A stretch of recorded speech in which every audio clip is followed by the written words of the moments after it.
a pretty new truck, got some pretty good look, and some pretty red wine I'm sipping. Got a pretty guitar with a white pick guard and a pretty good song if you listen. It's pretty bitchin'. It's pretty bitchin'. Got a pretty Airstream rolling down the road. You ought to see the pretty wild wall spinning. Pretty pink carpet on the floor, no lock on the door. Help yourself to the Tito's in the pretty kitchen. It's pretty bitchin'. It's pretty bitchin'.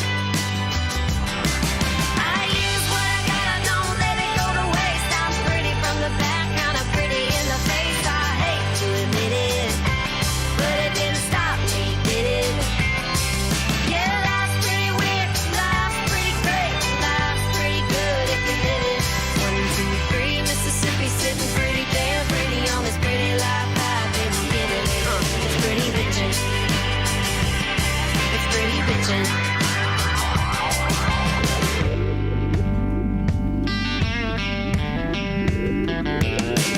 I'm a pretty hot mess, but hell, I guess I'm pretty sure it's a family tradition. I've got a pretty good time in the checkout line with all the free press I've been getting. It's pretty bitchin'. It's pretty bitchin'. 'Cause I use what I got, I don't let it go to waste. I'm pretty from the back, kinda pretty in the face. I hate to admit it, but it didn't stop me, did it? Yeah.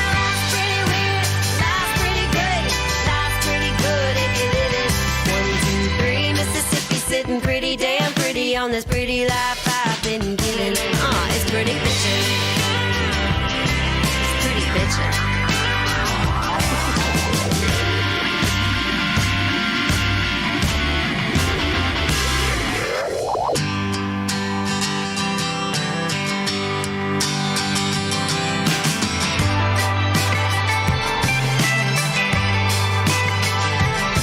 I've had a good day, I'm in a good place, I'd say pretty much I'm winning. Got a pretty good band, pretty damn good fans in this pretty good life I'm living. It's pretty bitchin'. It's pretty bitchin'. It's pretty bitchin'. It's pretty bitchin'.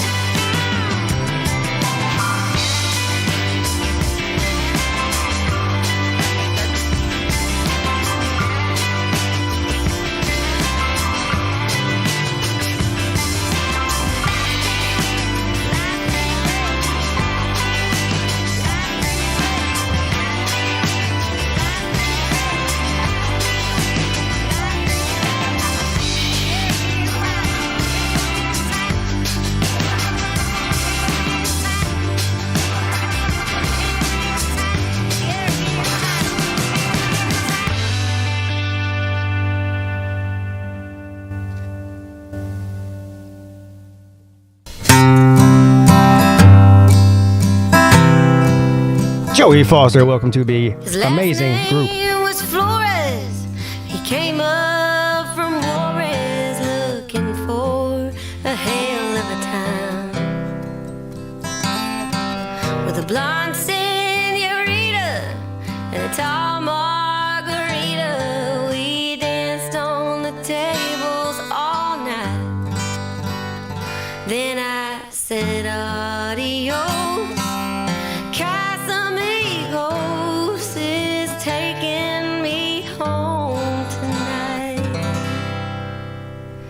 Cause he don't love me like tequila does. Nobody can.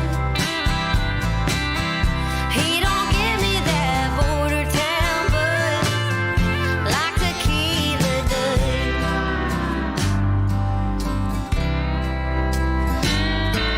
I'd sure like to find a cowboy tonight to get me back in the saddle.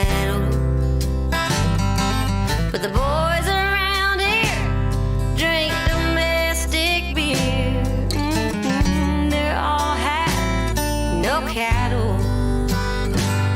But I won't sleep alone, 'cause my old pal Patron is taking me home tonight. They don't me like tequila does.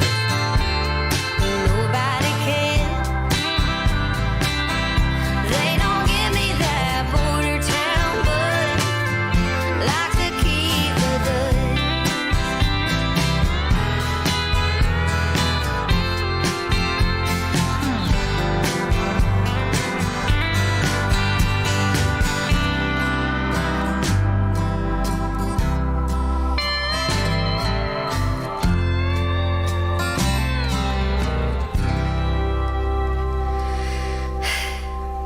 Well, I might as well face it.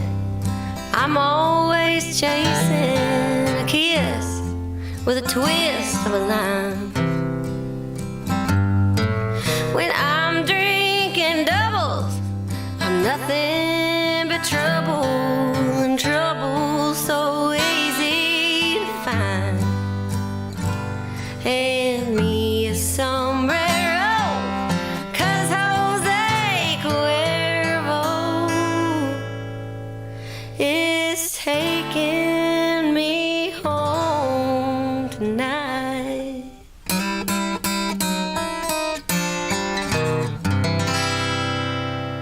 No, they don't love me like tequila does.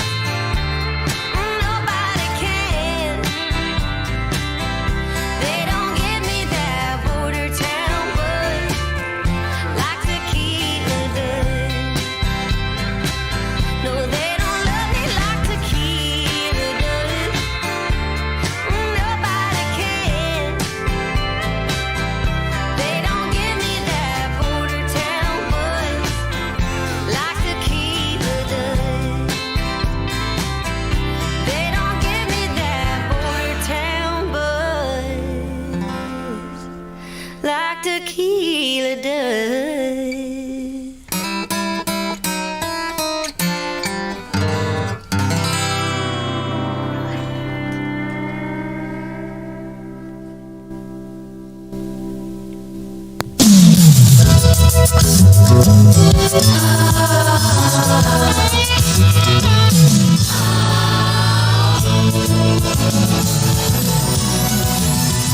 Whatever happened to predictability?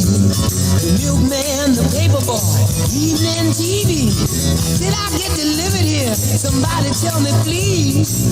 So what's confusing me? Clouds as mean as you've ever seen. Ain't a bird knows your tune. Then a little voice inside you whispers, don't sell your dreams so soon. Everywhere you look, everywhere there's a heart, there's a heart I hear to hold on to. Everywhere you look, everywhere there's a place for somebody who needs you. Everywhere you look, when you're lost out there and you're all alone, life is waiting to carry you home. Everywhere you look, everywhere you look, you can laugh right out. This is, do you know what independence looks like, bro? You're staring at it. What is up, everybody? It is your boy. Happy Friday to everybody. Welcome to the Midday Show. Thanks for tuning in with me this morning. I decided to go on about an hour earlier today. I got a long day today and a long-ass day tonight and tomorrow. That's right. Starting the 24-hour stream tonight at 10 p.m. And it will go from 10 p.m. tonight to 10 p.m. tomorrow night. And we got some fun stuff lined up for you. It should be a lot of fun. I gotta prepare for this thing, man. I thought originally that it was a good idea to do it from 10 p.m. to 10 p.m. because we could, we can have an overnight session tonight and then watch football all day tomorrow. And I still think it's a good idea. The problem is that's not my normal sleep schedule. I mean, it probably would make more sense to start it first thing in the morning, like when I normally wake up, and then just stay up all night. But anyway, whatever. It is what it is. I'll figure it out. We got the call-in show from 10 to around midnight tonight, like I normally do. And then after that, Traveling Fools is going to come on around 12 or 12:30. And we're going to do some trivia for a couple of hours. Then sometime around 3 a.m., we've got Matthew Mayhem coming on. And I think Millis Vanilla said he's going to join him. Who knows how long that'll last. That might go from about 3 to 5 a.m. And then from 5 a.m. till game day starts around 9 a.m., we'll just, I mean, that's going to be the weird time. But believe me, there's plenty of stuff on the internet we can look at, shoot the shit. I have some other ideas too. Anyway, it's going to be a good time. So obviously, tune in anytime that you're able to tune in during that time. And for the majority of the time, I'll have the StreamYard open, and we can have a lot of fun on there. And then, of course, once the game starts at noon, that's going to be the thing. It's not going to be like a normal game stream when I just pick one game and we watch the whole game and I call the game. First of all, I'm not going to be probably any condition to be calling games. I'll be flipping around back and forth. There's a bunch of good games on tomorrow, man. You got, obviously, Alabama and Texas at noon. I believe South Carolina, Arkansas is also at noon. There's like 3 good games at noon. Noon is really a hot spot. I mean, typically noon games, the noon time slot rather, outside of the Big 10 kickoff, or sorry, yeah, Big 12 kickoff, is, mostly not very good games. Clemson plays at noon, I believe, also against Furman. I'll be switching all around. And we've got Pittsburgh against Tennessee tomorrow. I mean, we can go down the list of games, but we'll be watching football all day long. So that'll be good. And then by the time football's wrapping up, or at least the primetime games are starting to wrap up, that'll be at the end of the 24-hour stream. We'll see how I feel. Around 10:30, 10:30 will probably be around the late third quarter, early fourth quarter of the primetime 8 o'clock games. So we'll see how I feel. If I'm not incapacitated at that point, then it may be a 25-hour stream. I may just keep going until the end of the game. I don't know. We'll see. Look, got a long way to go. Anyway, so I decided to start the show a little bit early today. People keep asking me, where's Uncle Lou? Ask Uncle Lou. Uncle Lou's taking a break for a couple of days, and he needs it. I don't think people realize you're doing 80 streams a week. The guy streams for, 20-something hours on the weekend with these games. Then the regular shows he does during the week and all the uploaded videos. The guy during the football season is easily putting in 60, 70 hours a week. Sometimes you just need a couple of days to get your mind right. So that's that.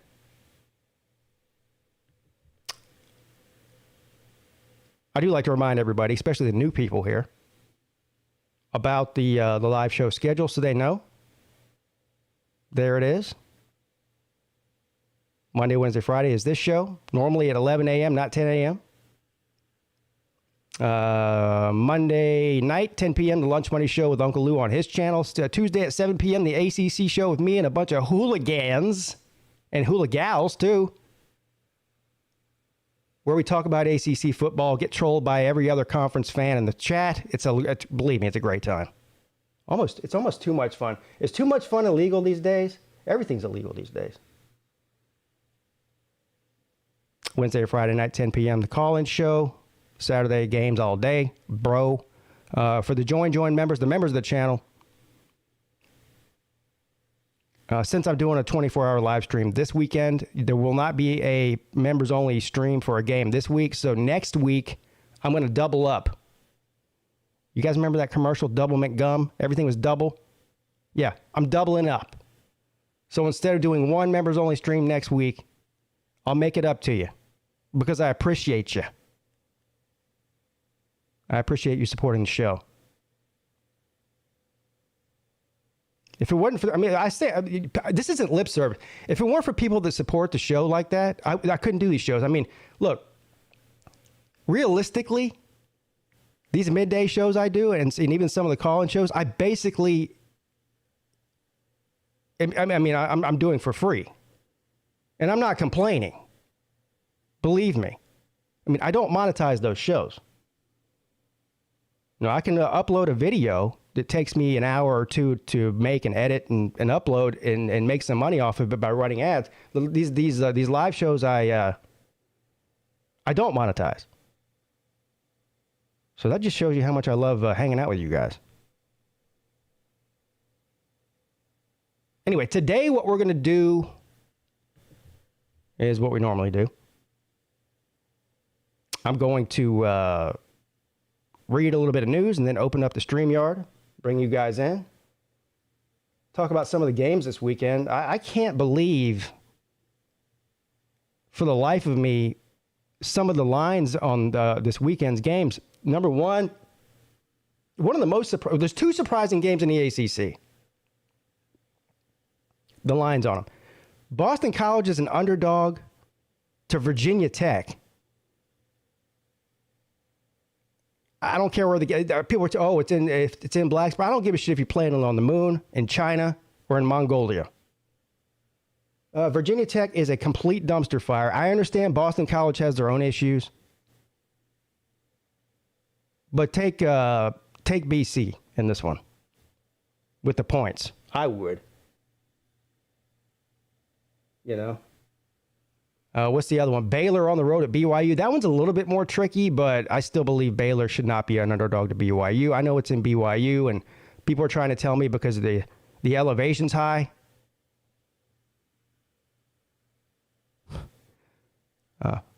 Well, I'm on the Baylor train anyway, so I mean, you guys already know how I feel about that. But anyway, what's the spread on the South Carolina-Arkansas game? Last time I checked, it was about 8, I think. That's a tough one to figure out. I mean, I think Arkansas is going to win the game. I don't know by how much, though. You know. Also, some confusion about the video I posted yesterday. Apparently, it's confused. Now, I'm not confused about it. I guess other people are confused about it. About the Dabo Swinney contract. Because I said on there, and I didn't just make this up, people, okay? This is the facts. Talking about and first of all, who cares who the highest paid coach is? Nick Saban's the highest paid coach on his contract. On his yearly contract. So he makes $11.7 million a year. Dabo Swinney makes $11.5 million a year. So there's a $200,000 difference per year there. Dabo Swinney's contract increases each year of the contract that he stays in it. So by the end of his contract, if he stays in it, he'll be making almost $13 million a year. That's what I was saying. And people started coming in there saying, oh, well, Nick Saban also has Aflac commercials and all this other bullshit, sponsorships. Which, by the way, is completely embarrassing that a guy that makes almost $12 million a year and probably is worth a few $100 million is out there whoring himself out for Aflac commercials and making himself look like a fool. I don't care what anybody says. But that has nothing to do with his contract. Yes, I'm sure Nick Saban's more wealthy than Dabo Swinney. I'm sure Nick Saban makes more money annually when you add up all the shit that he does and whores himself out for money. I'm sure he makes a lot more, but who cares? What does that have to do with Dabo Swinney's contract?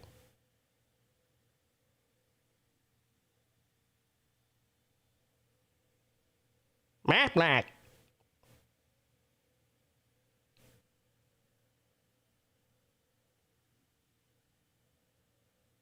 How much money does one person need, man? I guess, there's no such thing as too much money. I don't know.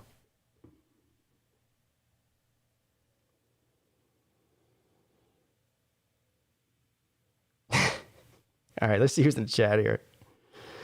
Colby is here. Nick DTV, what's up, buddy? Brendan Pratt, Joey Foster, Kirby's Visor. Did Mrs. Peete pick this music? No. Miranda Lambert is a smoke show, sir. Believe me, in general, I'm not a fan of country music. I think most of it is complete and total dog shit. But there's a few artists that I think are legit. Very few, a handful, in my opinion. And she's one of them. Where was I? Oh, Joey Foster's here. Christian. John Serrain. Slim Shitty Canes. Colby, I think I already said Colby. Cade Club Dick, as opposed to Cade Club Nick. Rack Dog is here. The real Big Lee.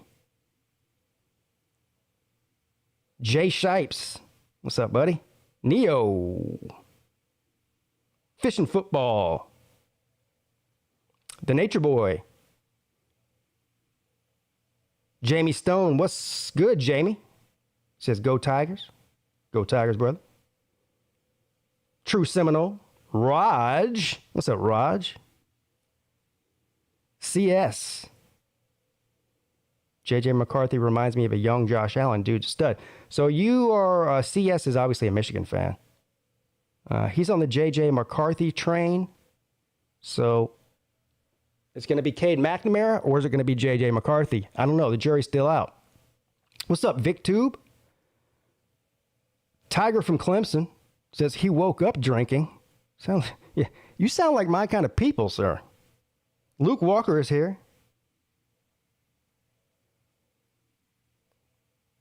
Recitation is canceled, so I'm done for the week at 10 a.m. Life is gooey. I think you mean life. Oh, life is good. Yeah, life is gooey. You might have other issues, but you shouldn't be sharing on here, bro.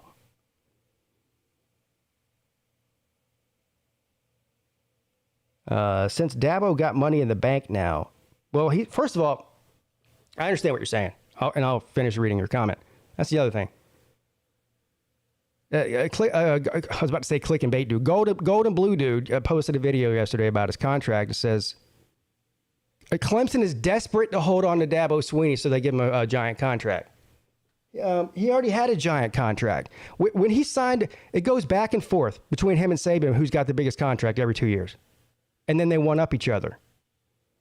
What was it, 2 or 3 years ago, Dabo Swinney was the highest paid coach. Then it was Saban. Then it was Dabo. Now it's just, they're not desperate to hold on to the guy. He's not going anywhere. Do you know how long we have been listening that Dabo Swinney is going to go take another job somewhere else? He's been the head coach for 15 years. He's been at Clemson for 20 years, but he's been the head coach now going on 15 years. And I've been hearing it for 15 years. What did he say? Do you think he's going to cruise or think he's going to outlast Nick in wins and championships? Well, he's about 20. Let's see. Dabo Swinney's 52. Nick Saban's 69 or 70, right? 69, I think. I don't know. Anyway, so he's about, 17 or 18 years younger than Saban is. So he's got an opportunity to do that. We'll see. I don't know. It's really hard to figure that out. I mean, okay, 69. All right. It was Saban, then Kirby, then Saban, then Dabo. Yeah. It's a rotating tree. And again, now some other coach will get a big contract. Every year that goes by, there's a new coach with the biggest contract. Dabo Swinney has the biggest total contract, $115 million. Anyway, does it really matter? I mean, $115 million to $112 million. I don't think is going to change anybody's lifestyle one single bit.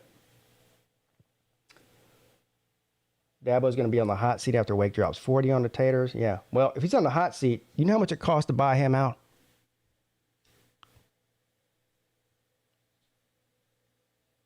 Clemson. I'm actually surprised Clemson has that kind of money. They're a small school compared to Ohio State, Georgia, Alabama. I mean, I'm talking about the size of the student body and the tuition and everything. I mean, less than 30,000 undergrad students at Clemson. I would imagine Alabama's got probably over 50, around 60. I mean, Ohio State's got a friggin' million.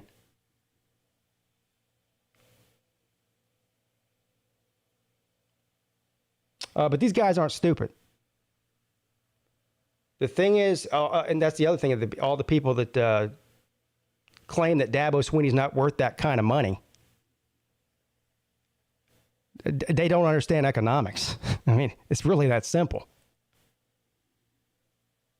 The amount of money that he has made that university pales in comparison to what they're paying him by winning.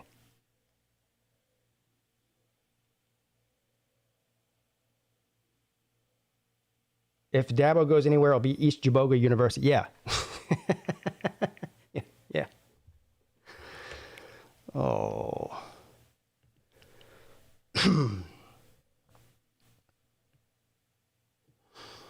All righty. Let's read the news, shall we? And then we'll get to the StreamYard.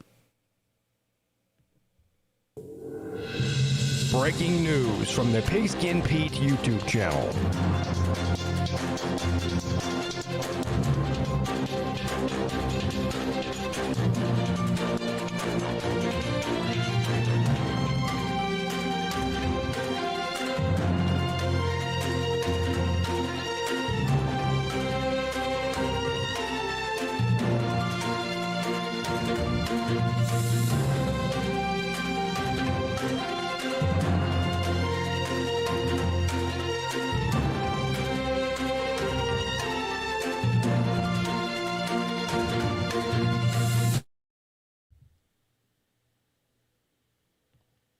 Well, that's a matter of opinion, Slim, about coaches being overpaid. I mean, I think we can all agree that, I mean, that's a ridiculous amount of money to coach football. I mean, I agree with you there.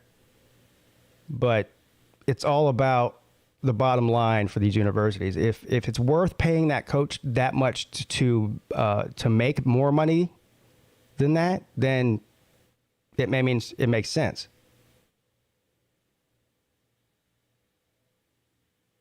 You're talking about it on a personal level, that it's ridiculous that anybody can make that amount of money to coach a sport. I understand that.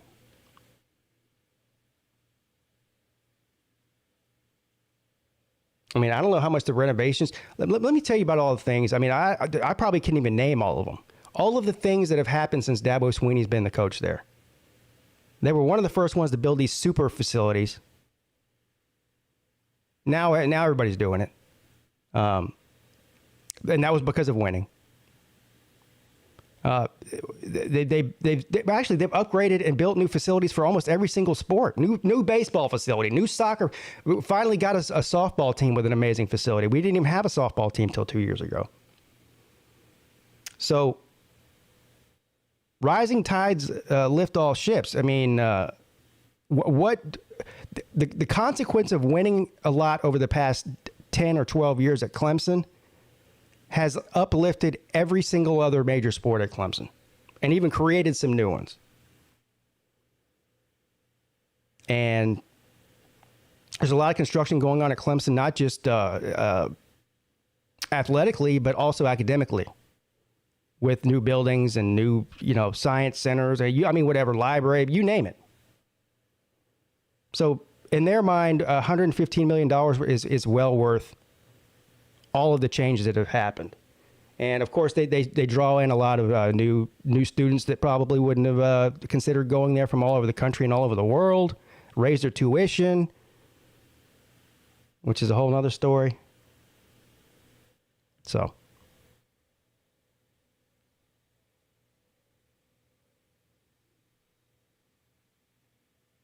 More Tom Brady stories. I should have never clicked on that. Now I'm going to get a bunch of Tom Brady and Gisele Bündchen stories I don't care about.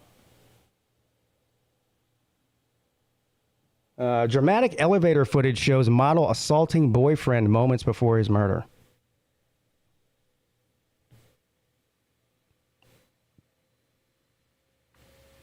Hawaii police officers arrested OnlyFans model Courtney Clenny for the murder and the fatal stabbing of her boyfriend, Christian. I'm not going to try to pronounce his last name. Prosecutors have submitted various materials as evidence to sustain the charges brought against Clenny, including a video of her shoving him in an elevator. Following the stabbing, Clenny is being held at East Hawaii Detention Center for Rehabilitation for Substance Abuse and Mental Evaluation. Hawaii police say she was arrested on the strength of arrest warrant issued by Miami-Dade County, Florida, for murder in a second degree. Oh, so this happened in Florida? She's just from Hawaii. I got you. We look forward to clearing her name in court. Frank Peete told Florida reporters. That must be her lawyer.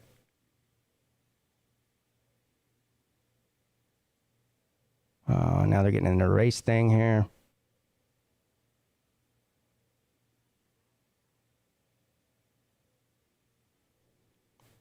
So the only evidence they have is this video of her fighting with him in the elevator. I mean, that doesn't mean he murdered him. I'm not saying she didn't, but there you go, guys. Be careful if you're dating OnlyFans models. Okay, they might stab you.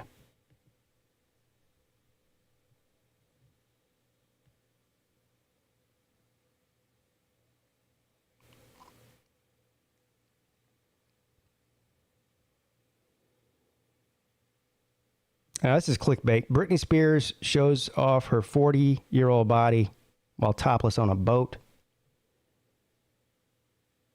Well, first of all, they're not going to show her topless on the boat. And second of all, if they did, it would get my stream shut down. So I'm definitely not clicking on that.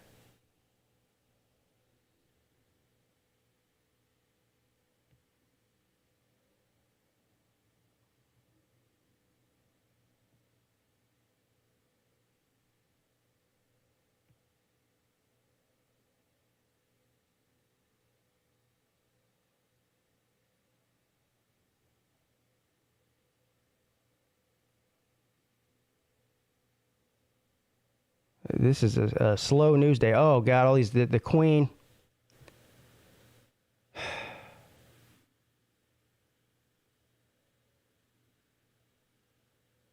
I have purposely not said anything on social media or anywhere else about the Queen dying because, well, somebody died. I mean, making fun of people that die is not really in good taste, honestly. I don't, I mean, I don't know. I don't know enough about her to really comment, but I do have a problem with monarchy. I mean, didn't we? It's 2022, for Christ's sake. The fact that there's still kings and queens in the civilized world is just retarded. I know they don't really have any political power, but they do have influence. So that's all I'm gonna say about that.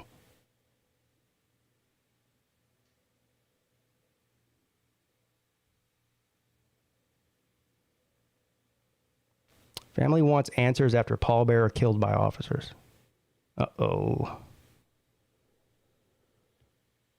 Here we go. Oh, look, Charleston, West Virginia. Jason Arnie Owens helped carry his father's casket to the hearse, then turned to embrace a relative. He never made it to the cemetery. What?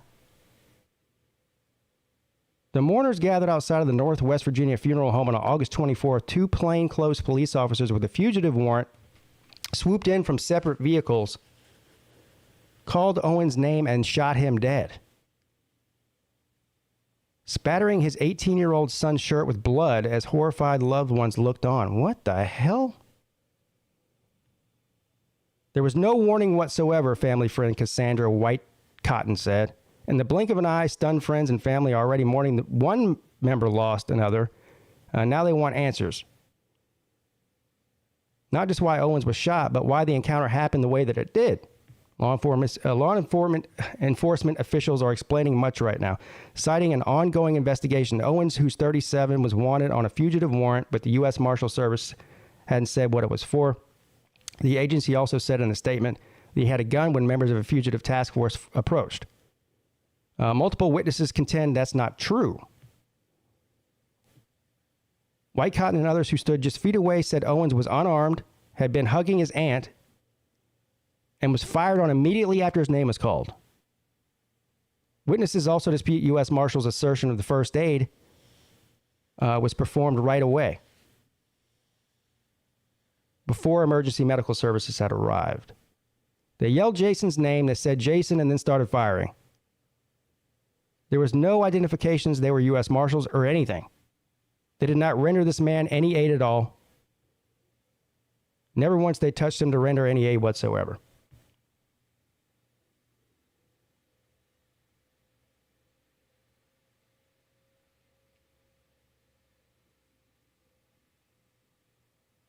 This is a weird story here.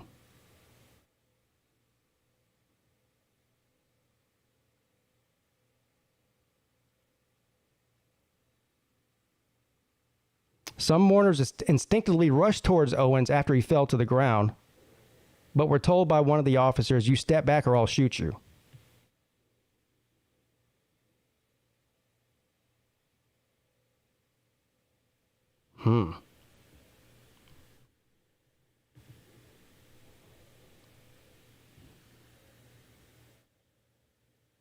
What's up, Pastor Dave? Yeah. You want to hear what Ruck says about it? Man.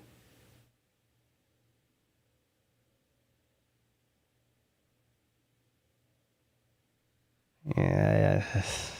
You already know how I feel about that.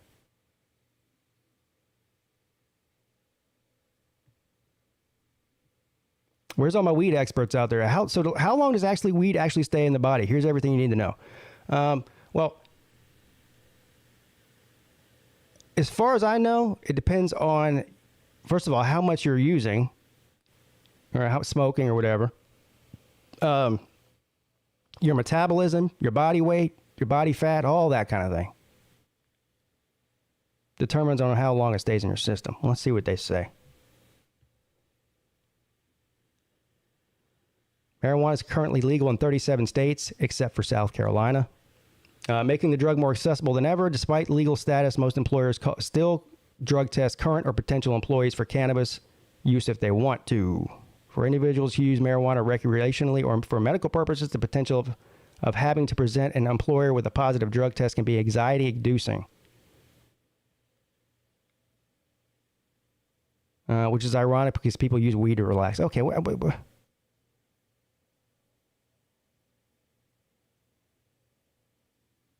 All right. She explains how much THC is absorbed in the body depends on how much it's being used, which is what I just said. The type of cannabis strain.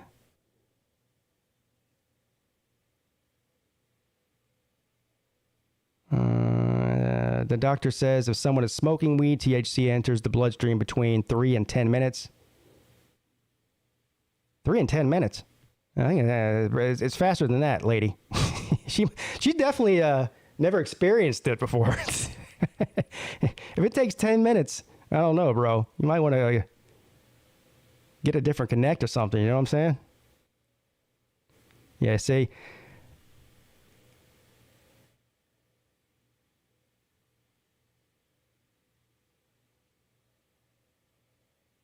In general, after single use of cannabis, THC will present in the urine over the drug test cutoff for a few days. However, if you use cannabis on a regular basis, THC may be detectable in urine for several weeks.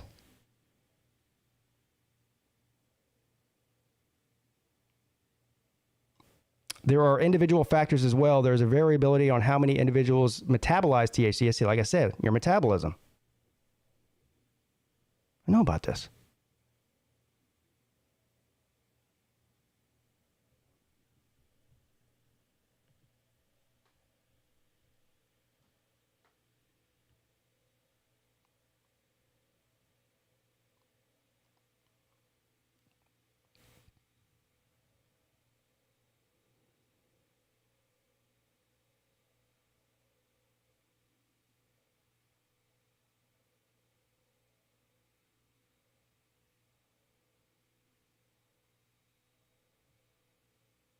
Man who killed Wisconsin doctor, her husband gets life. Man who killed Wisconsin doctor, her husband gets life. Does that even make any sense?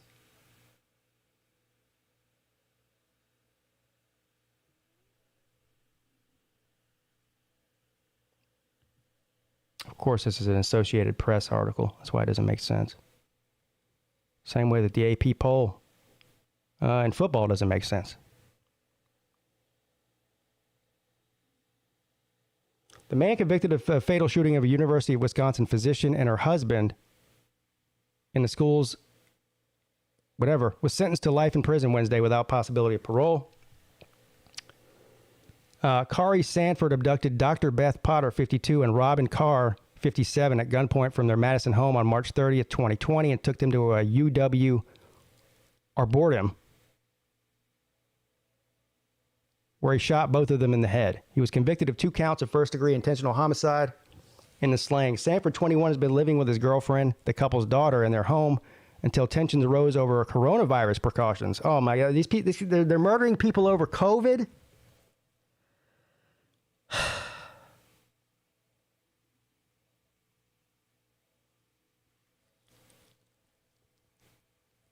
That prompted Potter and Carr to temporarily rent a place for Sanford and their daughter until they could find a permanent apartment. Imagine killing someone over COVID. Imagine you're mad about something that kills somebody, so you kill them. Makes sense.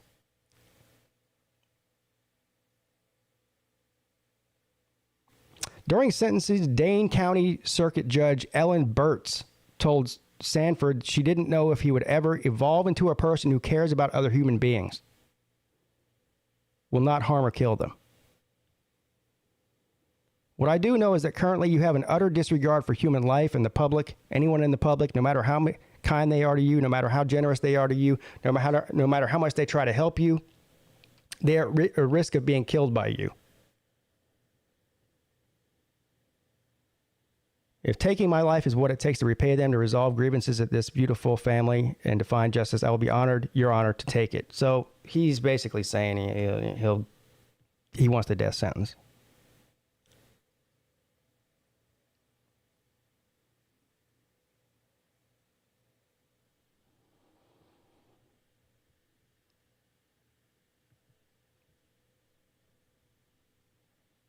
This world's gone to shit.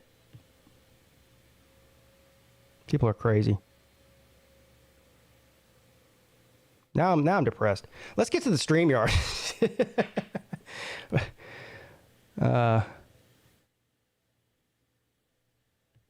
I mean,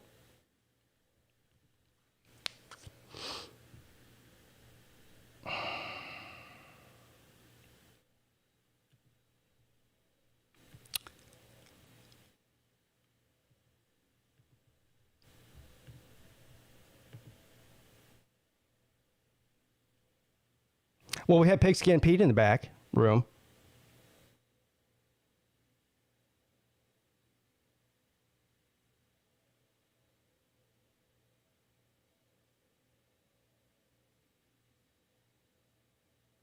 Of course, you guys can't see what I'm seeing right now. Try harder, buddy. Go make another troll account.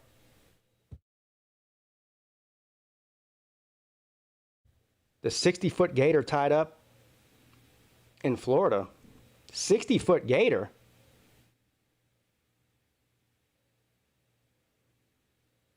Yeah, as Nick D TV, something like that. Something like that.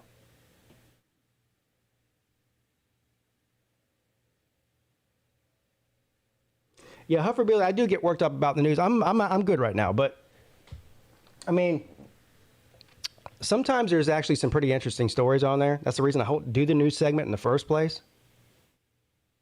Some days are better than others, you know.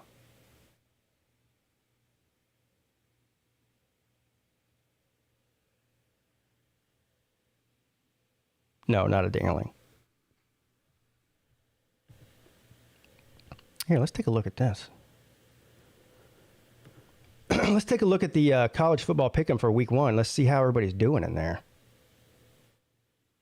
I think we got like, well, I say we. Nate's the one that did this, not me. I think Nate ended up getting like 40-something people to join it, which is pretty good.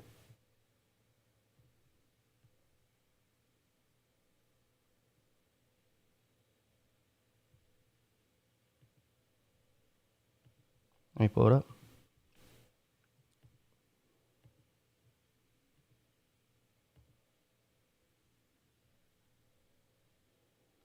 All right, well, let's see. Go to stuff. Let's go to standings here. Guess who's in first place after week 1?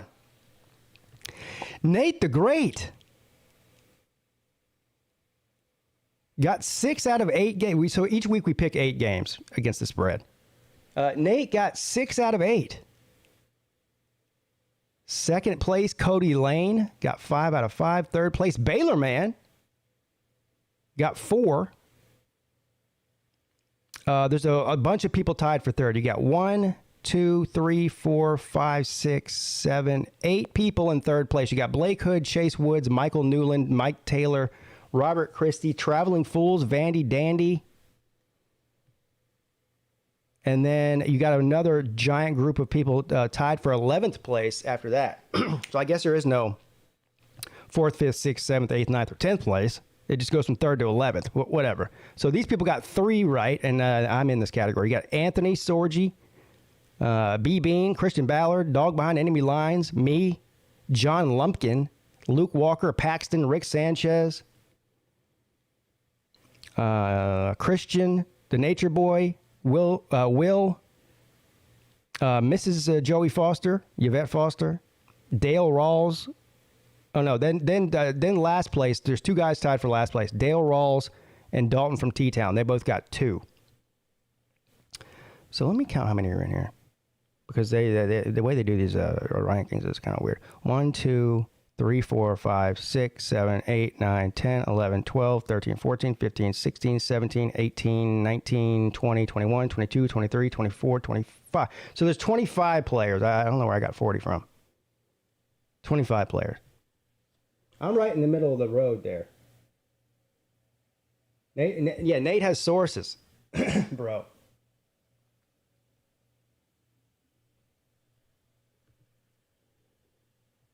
What's up, Luke? You doing pretty good in there.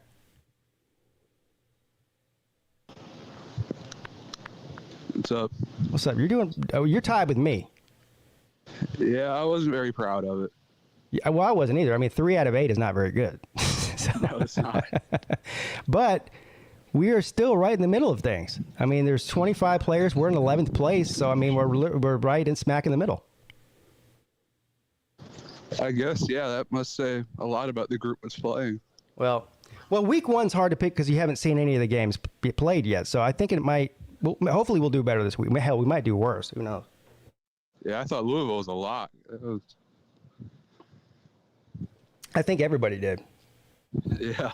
Just like this week, I think that Boston College is a lock, and watch, I'll be wrong. Yeah, I think Boston College is a lock too. I'm so confused about why Virginia Tech is favored. I had someone on Twitter yesterday trying to tell me that that Old Dominion's a better program than Rutgers, and I was like, no, they're not.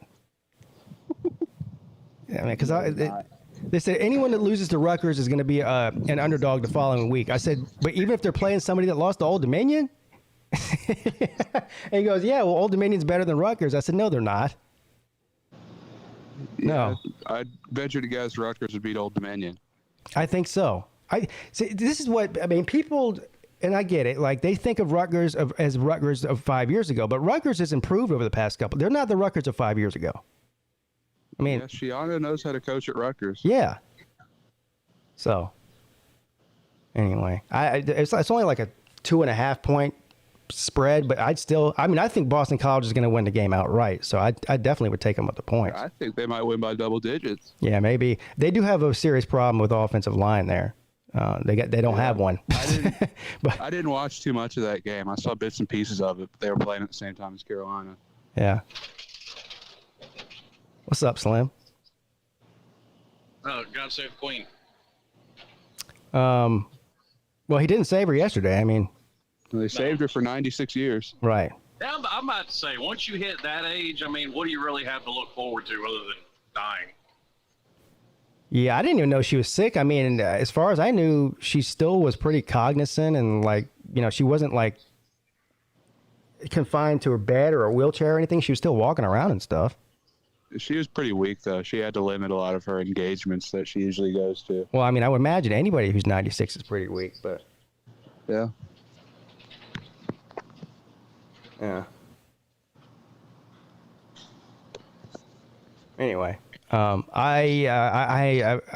sorry that somebody died, but here's my thing: is how many people died around the world yesterday that nobody gave a shit about. Well, I understand she's the queen and everything, but she didn't really.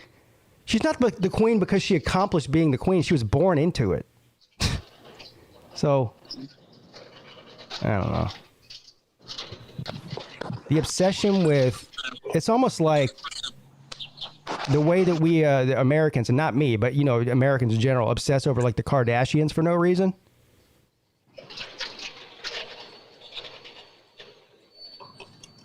Oh. Yeah, what does the queen even do? The royal family is basically a mascot at this point. Well, yeah. Now, granted, they do own most of that island. As far like they're the, if I'm not mistaken, they're like the wealthiest landowners in the world. Like they own that island. Yeah.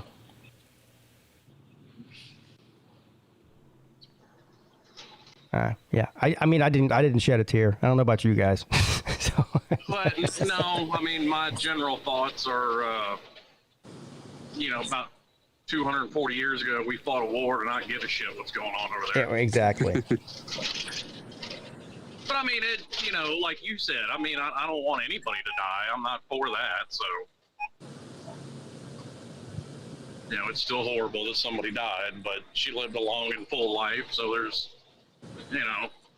Yeah, the only thing I want to see it die is Miami's football program. Well, they died a long time ago. I think they might be resurrected, though. We might, It's a little early to say that. Well, keep on, Colby. The U.S. Marshals will get an anonymous tip about you. Yeah, I understand. No fly list.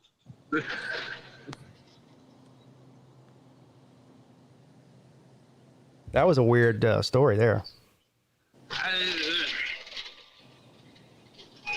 I think they're lying. I think a lot of it was bullshit. You think who's lying? All the family that claim the cops don't just walk up and shoot people. That just doesn't happen ever. Even in the publicized stories where they're wrong, when they're completely in the wrong, that just doesn't happen. Well, they claim that he was armed. That is pretty easy to prove whether he was armed or not. So if he wasn't armed, then that's a bad look. But if he was, if he was armed, you don't shoot him unless he draws on you. Well, U.S. Marshals fall under a different dictate. You fucked up pretty bad if you have the U.S. Marshals after you. Kind of a weird place to do it, though, at a family member's funeral. I guess that's. Didn't wait until afterwards. I will say they did lose a couple of points for lack of tact. I'll give you that much. I see Crimson Braves in the chat this morning early. I didn't know today was a school holiday. He's probably the queen died. Yeah. Yes. Well, there was that. Everybody was talking about that story out of Memphis too. Talking about people dying. You had a guy get on Facebook Live and shoot like 9 people. He killed 4 of them. Yeah, that's wild. In what city? Memphis. In Memphis. I haven't heard about that. What? You haven't heard about that? No. Dude, it took Memphis PD like 6 hours to catch him, and he was on Facebook Live the whole time. He just went around killing people, man. Just like indiscriminately for no reason. So it was like the one in Buffalo where the dude went live? Yeah, I didn't see any of the live videos. Wait, you said he was live on Facebook or Instagram or whatever? I don't know about that. Yeah, I think they said Facebook. Yeah. They're quick to tag people's posts because, I know Lou's talked about he's been put in Facebook jail several times. My wife has too. So y'all are quick to tag posts, but y'all can't catch a 6-hour live stream of dudes just capping folks. Yeah. Yeah, they put that whole city on lockdown for like 24 hours before they got him, didn't they? They were telling people not to leave their homes and for businesses to shut down because they didn't know where he was just going around just shooting people and they didn't know, Yeah, and at one point, like he shot and killed a woman and carjacked her, so he was in a different vehicle. Yeah. Trying to lose the cops. What kind of guns did he have? I don't know. Just a handgun. Not that it matters. I think it's pretty irrelevant. How many Don't people start did with he me, Colby. do what? He shot. No. He shot like 9 people, and how many died? 6 or 4? 4. He's a bad shot. What? VicTube says AR-15. No, I don't think he was using an AR-15. Even if he was, so what? It doesn't matter. 6 hours and only 4 kills? Come on, man. Well, like one person, you know, he just shot him in the leg and walked off.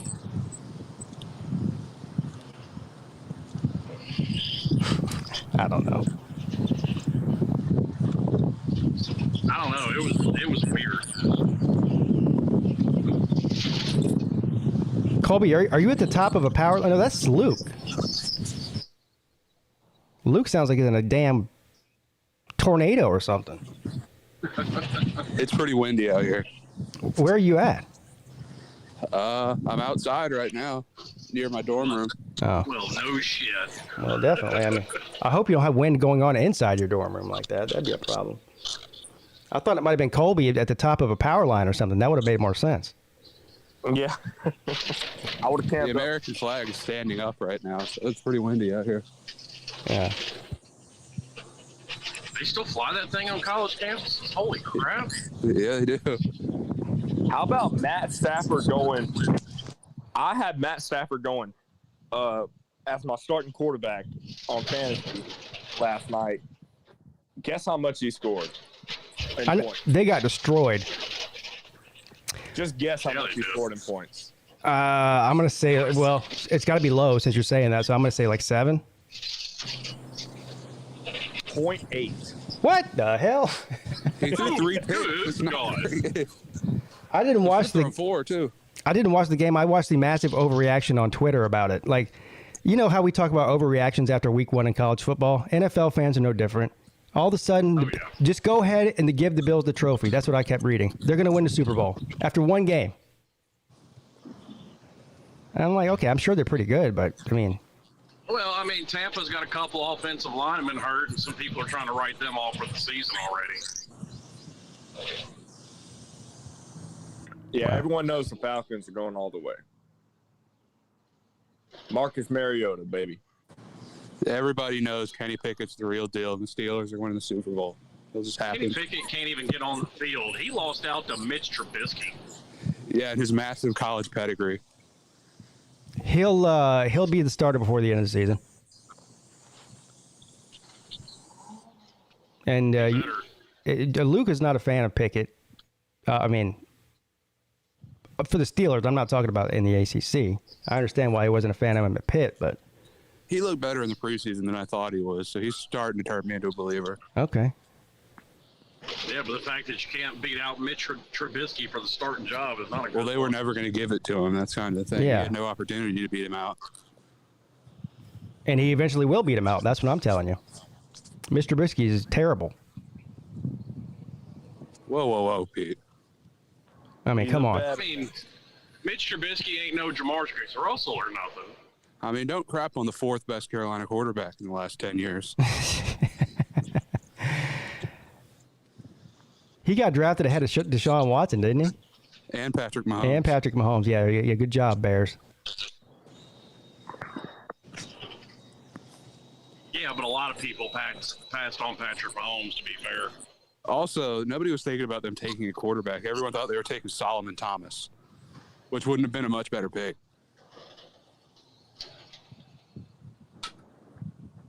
Well, Is that that's offensive lineman? It's defensive lineman from Stanford. Oh, okay. Back when Stanford was good.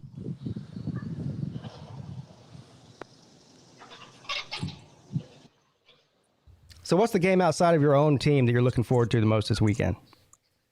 I'm looking forward to Louisville and UCF tonight, but What time's that on What at? about Saturday? 8 or something?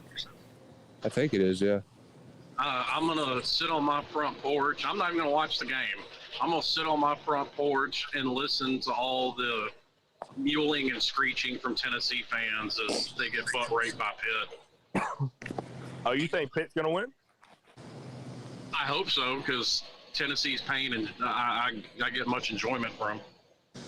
It'd be so All right, fun you're if there. Pitt and Wake Forest win this week, so we'd be 3-0 against the SEC. Oh, yeah. And then next week, Miami will make it 4-0. Yep. The spread on the Tennessee Pitt game, what's that like? I started at 4. It was at 9 now. It was at 7 last time I looked at it, 7 or 7.5. Yeah, Originally, I think Tennessee will cover. I thought originally Pitt was favored, and then it moved way in Tennessee's favor.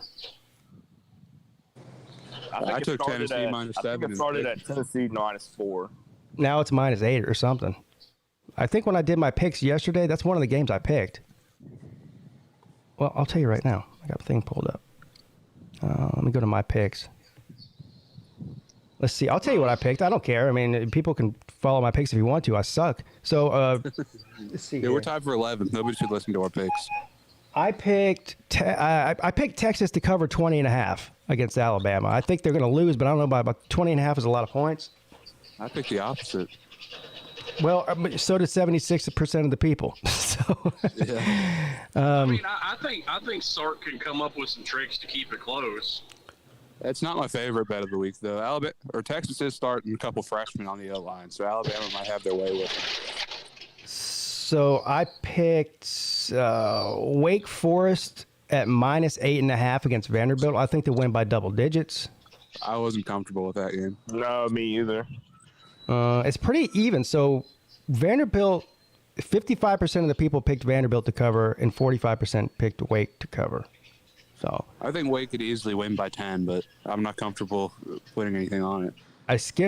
I did not pick the South Carolina and Arkansas game. That was 8.5, and then that was just too. I think that's about right. So I that's too close for me. I skipped over Marshall and Notre Dame. That's 20.5.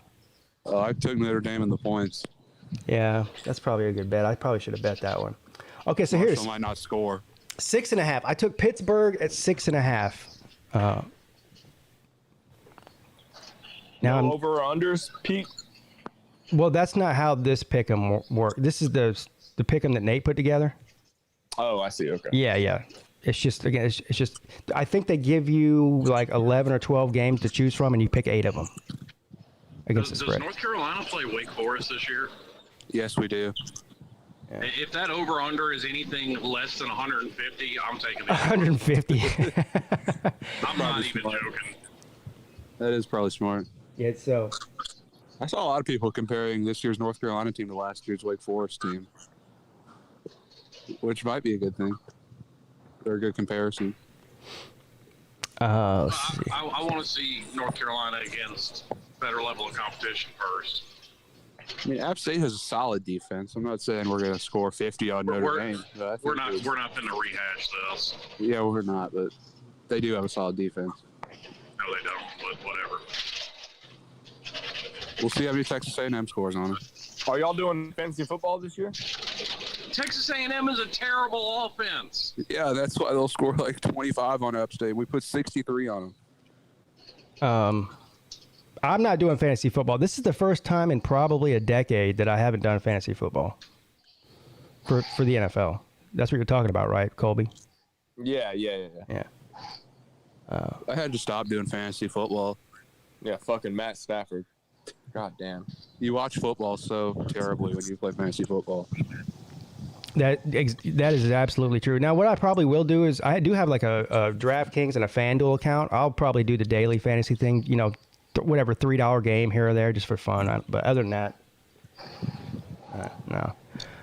What do we got here? Oh, so I took Pitt at +6.5. Now I'm second guessing that, but I think that game's going to be good. And look, 61% of the people took Pitt to cover too, which is surprising.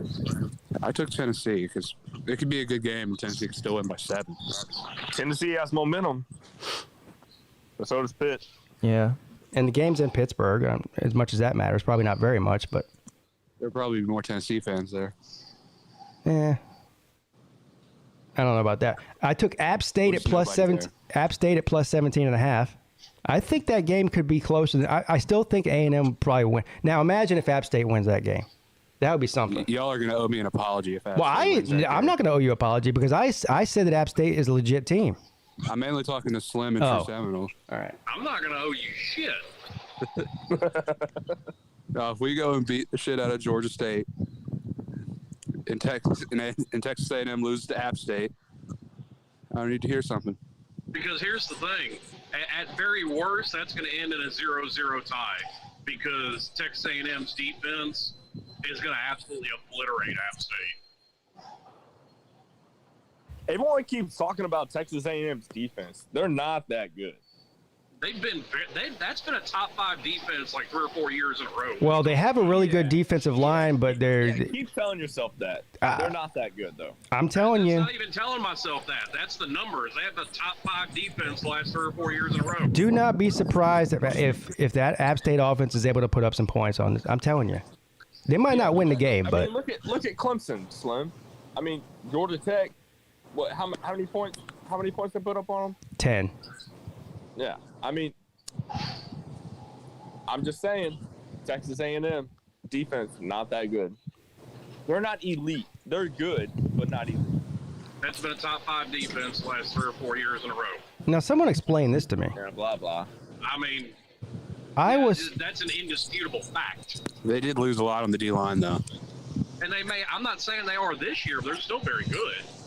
I don't argue that they're good, but I think App State could win that game.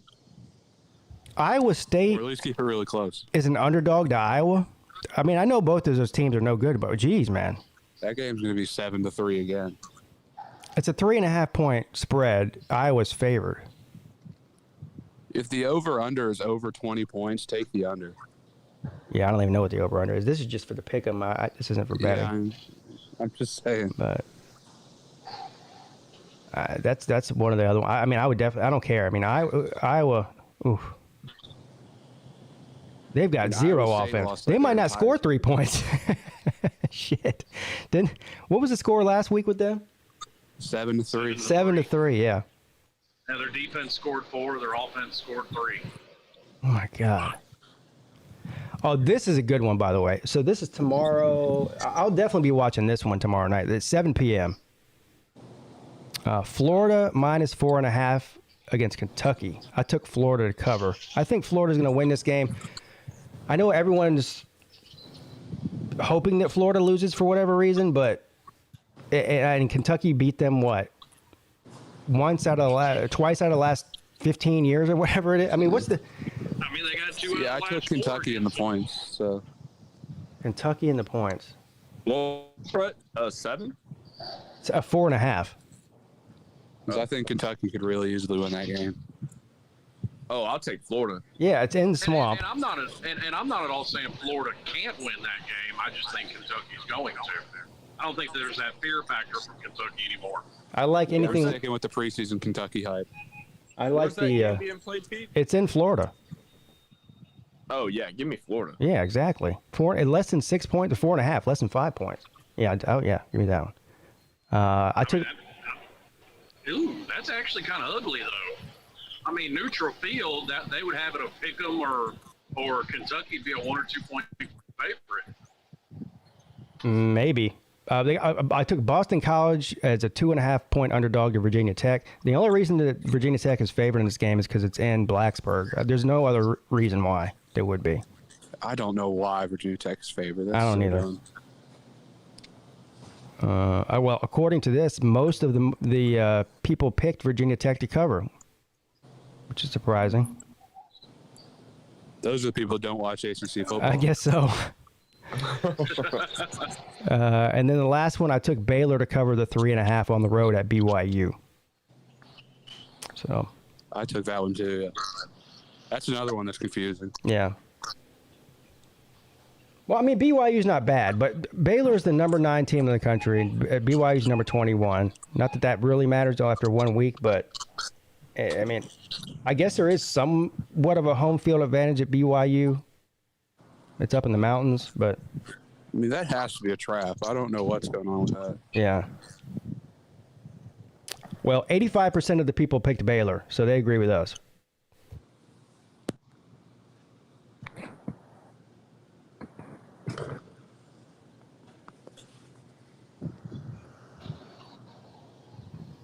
And then my tiebreaker was the total score between Baylor and BYU. And I said 62. So I'm looking at somewhere around Whatever. Wherever that is. I don't even know why I picked 62. I have no idea. I just picked the number, I Yeah, guess. just put some random number there Yeah. every time. Is it too late to join that league? I don't think it is, but you'll probably be behind the 8 ball in terms of your points. Yeah, that's a good question. I don't know. I'm pretty sure you can join at any time. You just will have 0 points when you join. Yeah, well, I mean, if you want to try, Colby, I mean, it's not for money or anything, so you can Just for fun. Yeah, so if you want to join it, the link is in the description of the video. I also posted it in the chat earlier. It's easy. I wanted to ask too, since you did one, what's with this fascination with fans of college football teams essentially making videos bragging about how much money their coach gets paid? I didn't do that. Well, I mean, you get the point I'm making, though. Like I said, No, it was a news story that I didn't brag about it. He didn't brag, but he told us Well, what was going on. Yeah. There's a lot of Clemson fans bragging about it. I've seen it done with Alabama. I've seen it done with Georgia. Wouldn't it be a much more? Wouldn't it be worth bragging about more if you have a great coach that's taking you to the top and you're underpaying him, like Miami's done forever? Who are they underpaying? Isn't Mario Cristobal making like $9 million a year? Well, no, Mario's making about 8, but he's also the highest paid coach in the history of Miami football. Right. I mean, they've won 5 national titles, underpaying everybody. Okay, well, that was a long time ago. He lives in the past, Pete. Right. These damn. Now, Miami fans. to Slim's point, I did make the video, and all I did was basically report on what happened. And I thought, here's what I thought was funny about it. I thought it was funny that they put in his contract, you know, how much he has to pay if he leaves for every other school, and then they had a whole other category for Alabama. I thought that was funny. Because, I mean, it's just weird. I mean, there's 130 other teams he could go to, but they single out Alabama. It's interesting. That is interesting that they're acknowledging it as a real possibility. Exactly. Not only that, it's also silly that they think that that's going to deter him from going there if he wants to. It's not. And Colby, that's not at all what I'm doing. I'm simply acknowledging the fact that it's better to brag about having a coach underpaid that's getting you to the top versus being paid the most. Yeah, I couldn't tell you how much Mac Brown gets paid. I don't really care about coach's salary. Like Michigan State is a prime example. They overpaid Mel Tucker a lot. Well, most universities overpay their coaches, right? So we saw this with Willie Taggart. We saw this with Scott Frost. We saw this. I mean, these guys get these giant contracts, and they're getting 10-year contracts before they've ever proven anything. And then so when they find out they're hot doo-doo after 3 or 4 years, then they have to pay them a shit ton of money to go away. Yeah, just like they pay him, I don't know how many $1 million a year, but just because you beat Michigan doesn't mean shit in 1 year. Yeah. Yeah, but his first year was COVID, so you can throw that out. In his second year, he won 10 games. So I wouldn't exactly He also took over a dumpster fire. Exactly. So I wouldn't exactly call Mel Tucker a bad hire or bad money spent. Yeah, I can see your point. You should have said, just go to my... By comparison, Scott Frost was much more proven than Willie Taggart. At least Scott Frost had success somewhere. Willie Taggart hasn't had success anywhere. I could argue that UCF is a better job than Nebraska right now, too. Maybe. Not monetarily, it's not. I mean, it might be. I'm not saying monetarily. I'm just saying in terms of winning. Yeah, I mean, winning and probably quality of life. I mean, I'd rather live in Orlando than fucking Nebraska. I get that part of it. But monetary. So if you just keep winning at UCF, you could get a better job than Nebraska. I would still say Nebraska's a bigger brand than UCF today. Oh, yeah, of course it is. I mean, but hey, to your point, Slim, you should just go back and read some of the comments. Look at the back and forth in my comment section after I posted that video yesterday. Just me even implying that Dabo Swinney could make more money than Nick Saban over the next 5 years, the Alabama fans took that as some sort of insult. Oh, no, Saban's he's the highest paid. I'm like, okay, what? Who gives a shit, man? Yes, and Bob Stoops literally had a clause in his contract where he had to be the highest paid coach in college football. He did? Yeah. When Wow. He was in Oklahoma. He literally, there was a clause in there. Every time Nick Saban got a raise, so did Bob Stoops. If I was Nick Saban, if I was Dabo Swinney, I'd be sending a fruit basket to Nick Saban today. Because the reason they extended this contract is because they just did the same thing for Saban a couple of weeks ago. And so it's like a back and forth with them. Every time Dabo gets a raise, Saban gets a raise, and vice versa.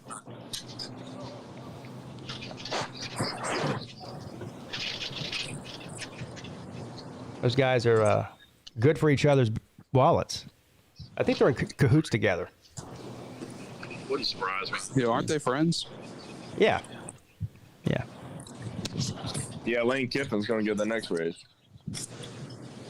Kirby just got a huge raise too, didn't he, in the offseason? Yeah. Yeah. Oh, yeah. It is wild, though, these college football coaches are getting, like, NFL contracts. Yeah, it is nuts. Well, they do have to travel, visit recruits, so NFL I understand contracts, I don't think Andy Reid makes as much money. Yeah, but Colby, NFL player contracts. Colby, the difference is, like, I'm sure the coaches work around the clock, so this is probably a moot point, but as far as, practices and the season, I mean, the college football season's so much shorter, and they only have a limited amount of time that they're allowed to be with the team because of, rules, NCAA rules and whatnot. So it's not nearly as grueling as the NFL.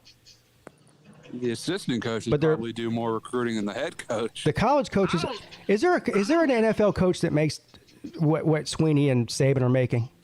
No. I No. don't think so, no. And actually, I wouldn't even say that being an NFL coach is as grueling. I mean, Bruce Arians was notorious for cutting practice early to go hit the back nine and get a couple of margaritas. Yeah. Well, my man. I mean, I ain't hating on him for it. I'm just pointing out facts, that's all. yeah. Yeah, Andy Reid loves to go get his double cheeseburger. I think the NFL is a little bit more year-round work than college is all I'm saying. See, I think it's the other way I'd say- around. I think it might be the other way around. Well, I feel the same way. once you reach a certain level of a Saban or a Dabo, I mean, they still are the main recruiters, but they have a whole department that deals with all that shit, and they have their assistants going out, flying all over. Now, the ones that Dabo really wants or Saban really wants, he'll get on a plane and go visit them. But the rest of them, he's not really flying all over the country for every single recruit. Like, that's all the assistants doing that. Yeah, I'm about to say, because if Jeff Webster's to be believed, Nick Saban puts on every ring in his Aflac jacket and goes and sits in every recruit's living room. He doesn't. No. And look, I'm not Mac saying Brown these. just walked by me. Should I ask him what he thinks?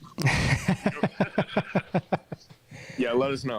I'm not saying that these guys don't work hard on recruiting, but the bigger the bigger of a brand you are, and the more you win, the less the head coach has to be involved in it. Unless he absolutely, if they're trying to go get a Trevor Lawrence or a C.J. Stroud or a blue chip player, then yeah, Dabo's going to get his ass on that plane and go visit him. But other than that, I don't think it needs to. Yeah, college head coaches don't do that much recruiting anymore. It's a lot of position coaches. Right. That's my point. Yeah.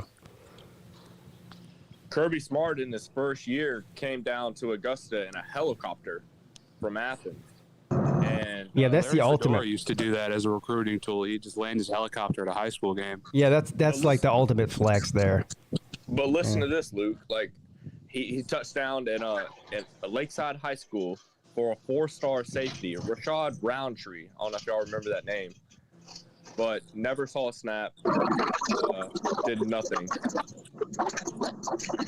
That's the only time I remember Kirby actually going and visiting recruits. My high school team was In my- playing a in my pretty area. big time recruit. And then all of a sudden we'd see our helicopter going behind us. And he just lands his helicopter on our practice field and stays at the game for like 10 minutes and leaves. That's just a flex that they do.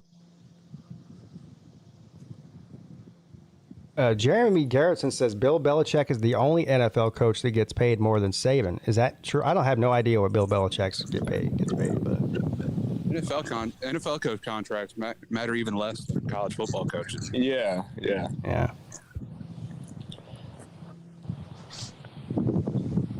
Pete, you can tell me your when you book.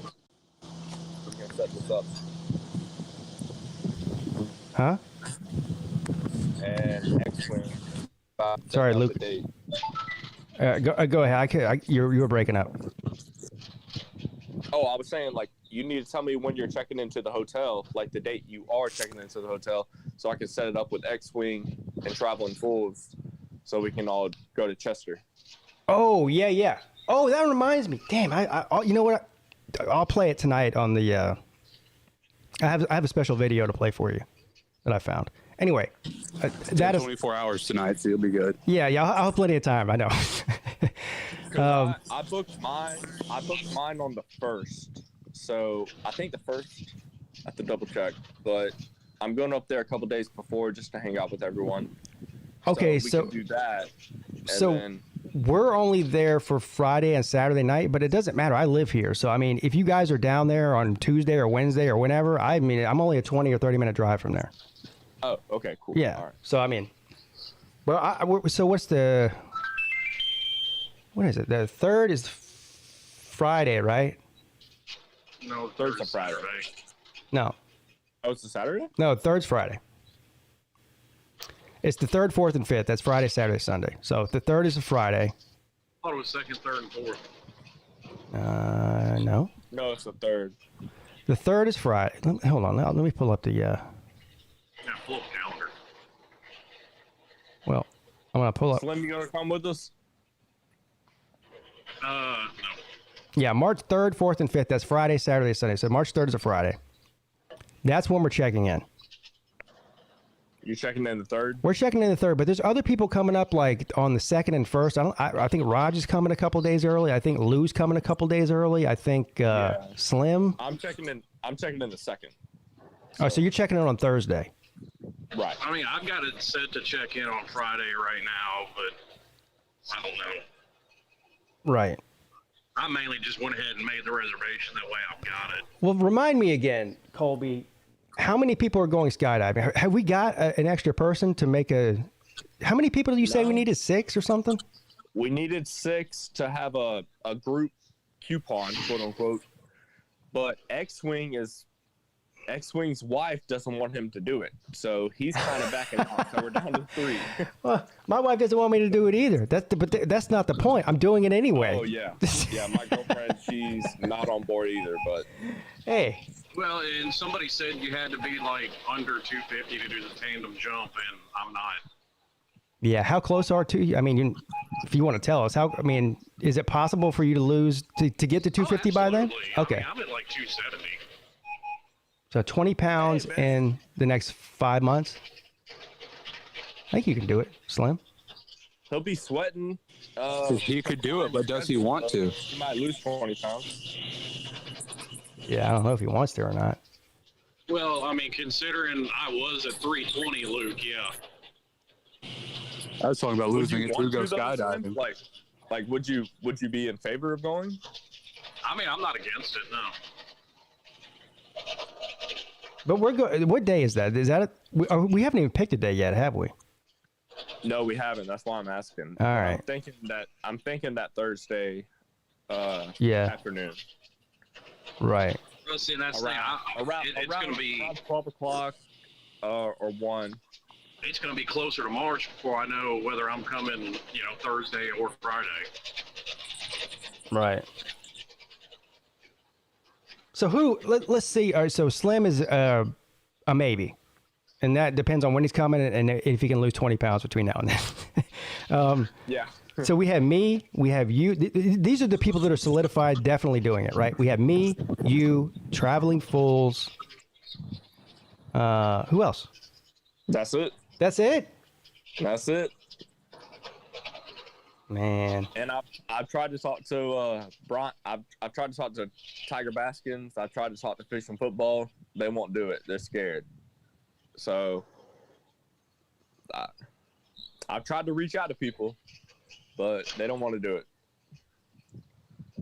Yeah. Well, I mean, it's just like $100 off. It's fine, but right. it would just be cool if like Well, I mean, first of all, the more people that come, the more fun it'll be. Exactly. But at the end of the day, there's Clemson Tiger. At the end of the day, I don't care if it's just me and you, or me, you, and Traveling Fools. I want to do it anyway. I'm doing it anyway. So Yeah. And my girlfriend, she's on the fence about it. So she might be. Oh, she might actually go and do it? Yeah. She said she's on the fence, right? She said if Mrs. Peete goes, she will definitely go. Now, so Mrs. Peete, She's not going to do that. Something tells me a snowball's got a better chance in hell. I don't know, Slim, because if she knows another woman's going, she might actually consider it.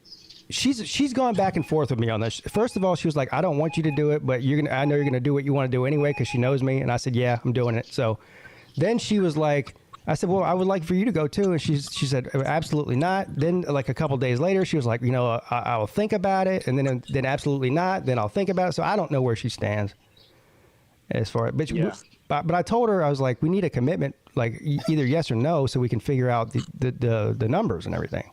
Well, I'll tell you, I've reserved 2 spots for me and you, for the 1st through the 7th.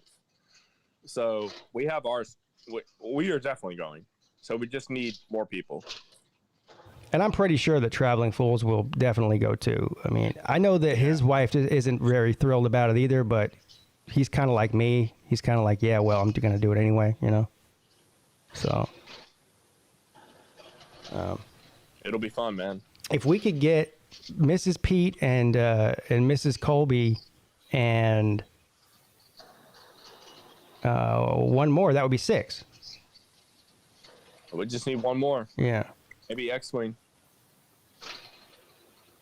She says she's in the chat right now. She says, "I'm not skydiving."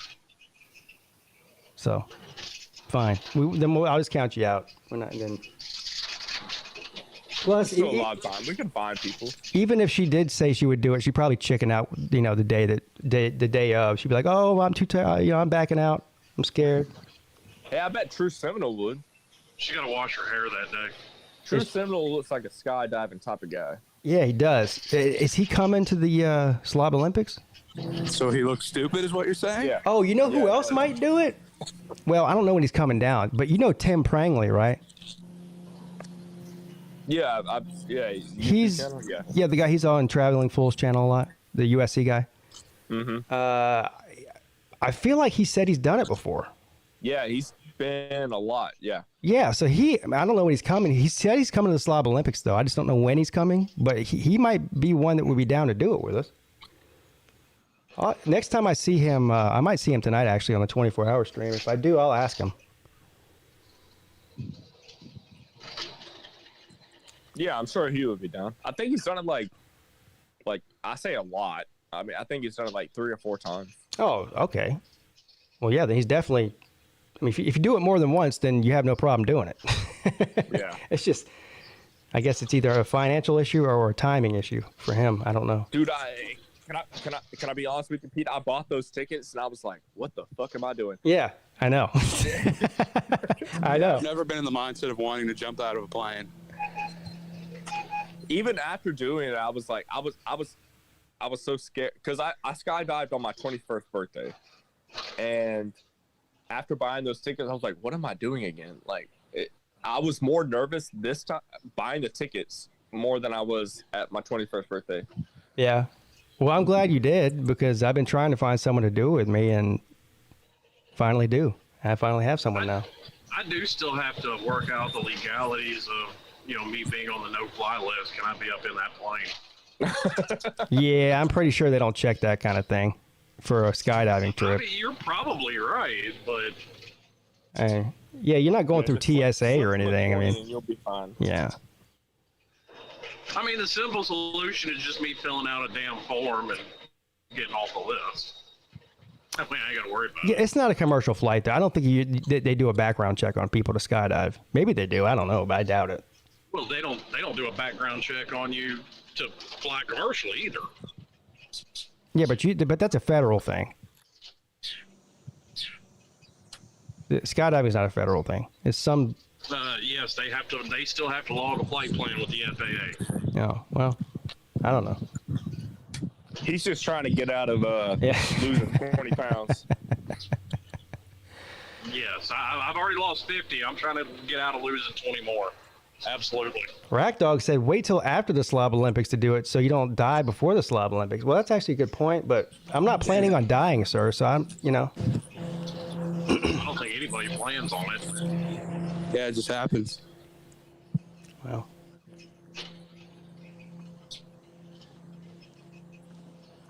Don't bring that bad juju around here. Yeah, don't put that evil on him. Yeah. It'll be fun though, Pete. Oh, I know. He's got enough of his own bad juju stealing his kids' headphones. Hopefully we can buy the cameras, but they record everything. I don't think they'll allow cameras. So I did research into this. They won't allow cameras. It's not even it's their rule. It's a rule in skydiving in general. You have to have some sort of crazy number, like 200 jumps before you're allowed to carry a camera in a jump. It's crazy. Yeah. Does that include a GoPro? Yeah. Can you hire somebody to film you though? No, they film you. Yeah, so when you jump off tandem, there's a guy jumping off with you, and they film the whole thing. Yeah, and of course, then they probably try to sell you the video. So it's Well, I mean, it's not so much somebody jumping off with you. It's like y'all are together in a potato sack because you're tied to each other. no, but there's another person that's separate from you and the potato sack that is filming you and the guy in the potato sack. Yeah, so it's a threesome, basically. Yeah, it's threesome. More like a porno. So does that technically mean you're part of the Mile High Club? I guess. I don't know. But that's the one regret I have. I didn't purchase the video. I just purchased the photos. Oh, I'm definitely. That just brings up a plethora of other questions. Because, now, since you're tied to somebody, what do you do if he catches wood? Well, I mean, what are you gonna do? There's nothing you can do. I mean, You can't punch him. Just too high. I guess you wait till you get to the ground to whip his ass. I don't know. You can't do anything while you're in the air. Yeah, I'm about to say, you ain't got no choice but to just take it. Yeah, I don't think that. Anyway, but I'm definitely purchasing the video, however much it costs. How much did it? Yeah. How much does it cost? I think it's like over 150, but What? it's definitely worth it. $150? Man, somebody can sneak a GoPro in their prison wallet. I mean, you might have to look it up, but Yeah. I'm pretty sure it was because I bought the pictures for like 70. So I've asked the Jesus video. Christ. But they do like a whole thing, Pete. Like they do like the intro, like you doing the course like before skydiving. Yeah, and They do, of for course, that like, much money, when they you better. wrap up the parachute. It better be a Hollywood level production for that much money. Hey, you don't want it being $20 either. So it's just not. At least It's you know just it's not safe. it's just not you dropping out the plane. It's like the whole. Yeah, but for $150, that better be a Hollywood level production. Oh, it is. It is. Like they do the It whole better thing. be. I want that shot. I want that shit shot in 8K for that much money. Yeah, it's worth it. It's worth it. well, I'm definitely not going to jump out of a plane and not get the video of it, especially since I have a YouTube channel. So Yeah, that's a YouTube video right there. yeah, I don't care what kind of stupid ass music they put to it. I can just dub my own music over top of it, whatever I want it to be. And I heard Pete's parachute's gonna be a South Carolina parachute. Yeah, right. That's Ooh. Well, Now, see, even if I don't go, if there's a way to pay extra for that, I got you, Colby. Yeah. You got me on what? You're not talking about the Woody, are you? No. I said if there's a way to pay extra to make sure that he's attached to somebody with a South Carolina parachute, I got that. Oh yeah, I got it. They better not strap me to no damn Gamecock.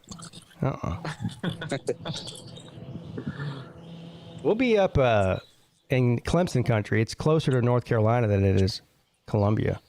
Yeah, what if you're strapped to a Wolfpacker, though? Shit. I don't know, man. I'm going to have to turn around and go home. Yeah, what if you're strapped to Dave Dorn's cousin who happens to run a skydiving business and watches on YouTube? And none of that's going to happen. So. You hope. Might want to do some research and find out if any relatives to Dave Dorn. It is the type of job you get if you go to NC State, though.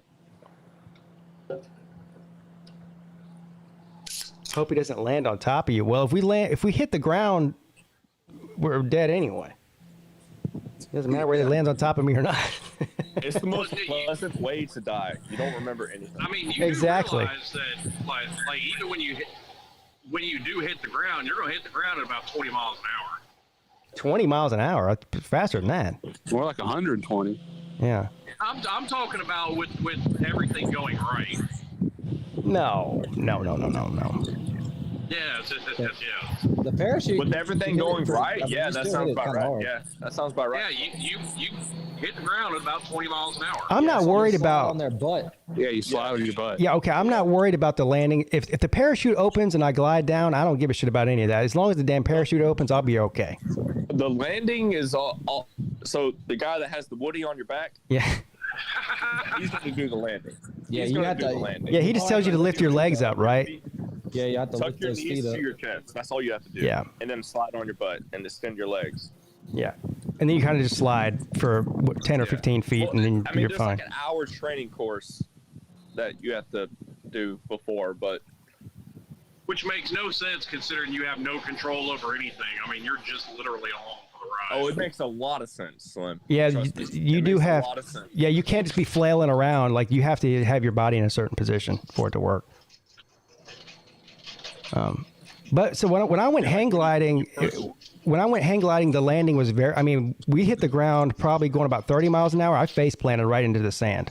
I'm not gonna lie. I mean, I could have got hurt, but I didn't. So How long did you hang glide for? Was the winds Oh. like?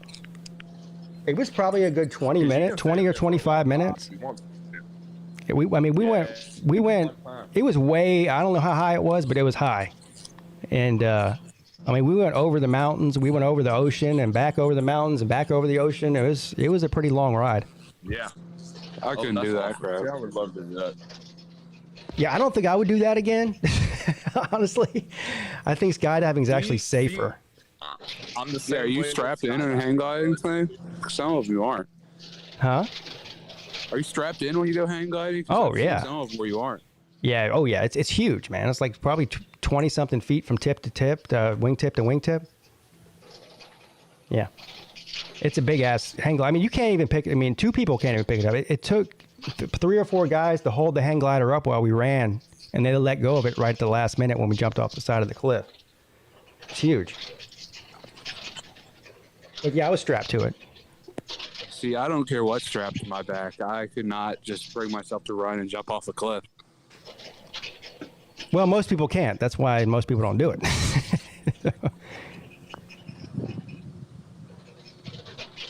It was fun, but I won't do that again. Skydiving. Hey, Pete, I got to jump off. Yeah. See you, Slim. See you, Luke. See y'all later. All right. See you later, Colby.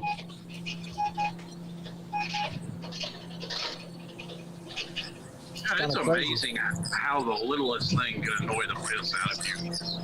I got a sty on the inside of my upper eyelid. Oh yeah, that's where anything with your eye is annoying. I mean, Luke Walker sounds like it's the inside of a lawnmower at this point. Had to mute him. Well, more of that Chapel Hill connection. It's kind of crazy. You're talking about like skydiving and stuff like that. When I'm flying up to Indiana and Paris Island this weekend, that'll be the first time I've ever flown too. So, Oh really? I'm honestly probably a little more nervous than that than actually getting to Paris Island. Yeah, I wouldn't be worried about flying. I mean, at all. You'll see, it's nothing. Yeah, that's what everybody said. So I Yeah. mean, it'll be. It is. I am flying out like September 11th, so that's. Oh wow. Don't drink the water. So, but if it is what it is. If it's, I won't go out without a fight at least. Yeah, I think we had this. I think you called in a few weeks ago, right? And we talked about this because we were trying to figure out if the time that you're going to Parris Island is better or worse than this. So yeah, you're going to be there during the cold months, not the hot months. I tend to believe that's better. Mm-hmm. I mean, you want a little bit of both because I'm going. I mean, it's going to be hot in September. Like it's hot during the Clemson games right now. Yeah. So I'll get like pretty hot weather, probably feel good weather, and then cold weather. But even then, like the last couple of years, it's been. I remember Christmas last year it was like 75 degrees or something like that. Yeah. So what's up, guys? But could you imagine being there? How long is basic training? I mean, how many weeks is it?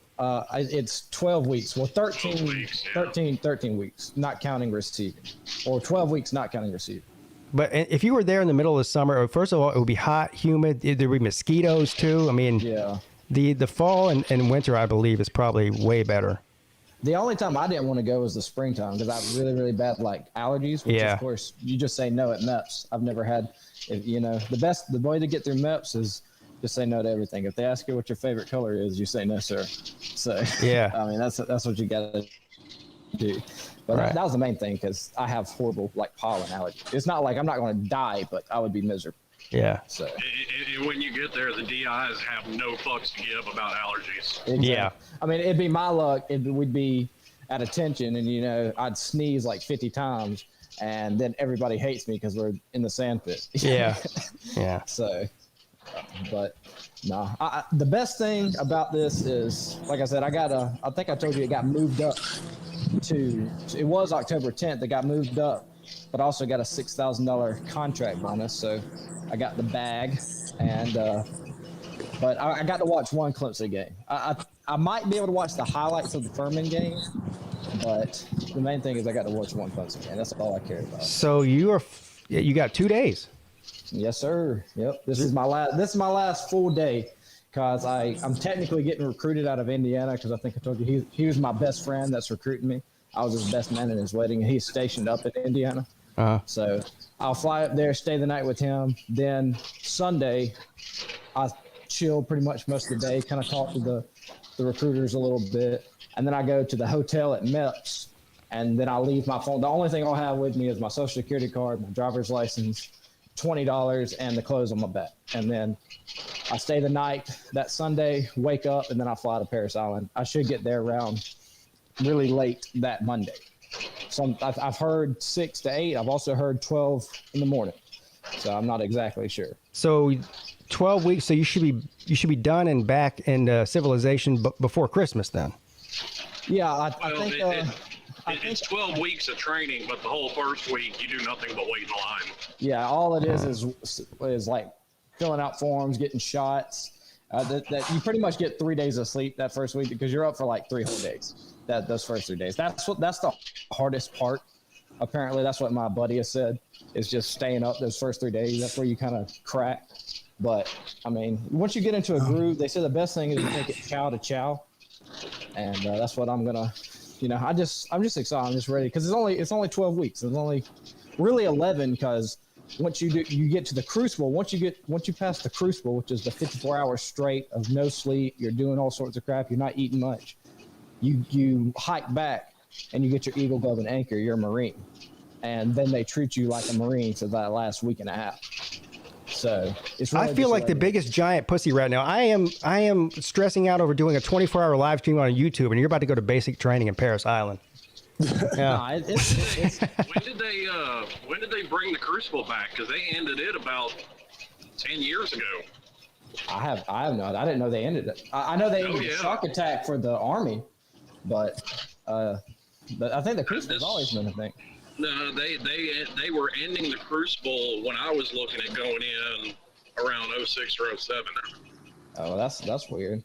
I'm sure they probably ended it technically, but they had some sort of hell week or something like that. It would suffice. Well, I mean, it's one of those things. I mean, it like you couldn't start a program like the SEALs today. It would never get passed because they're way too brutal on them. But the thing is, like, I don't agree with making things.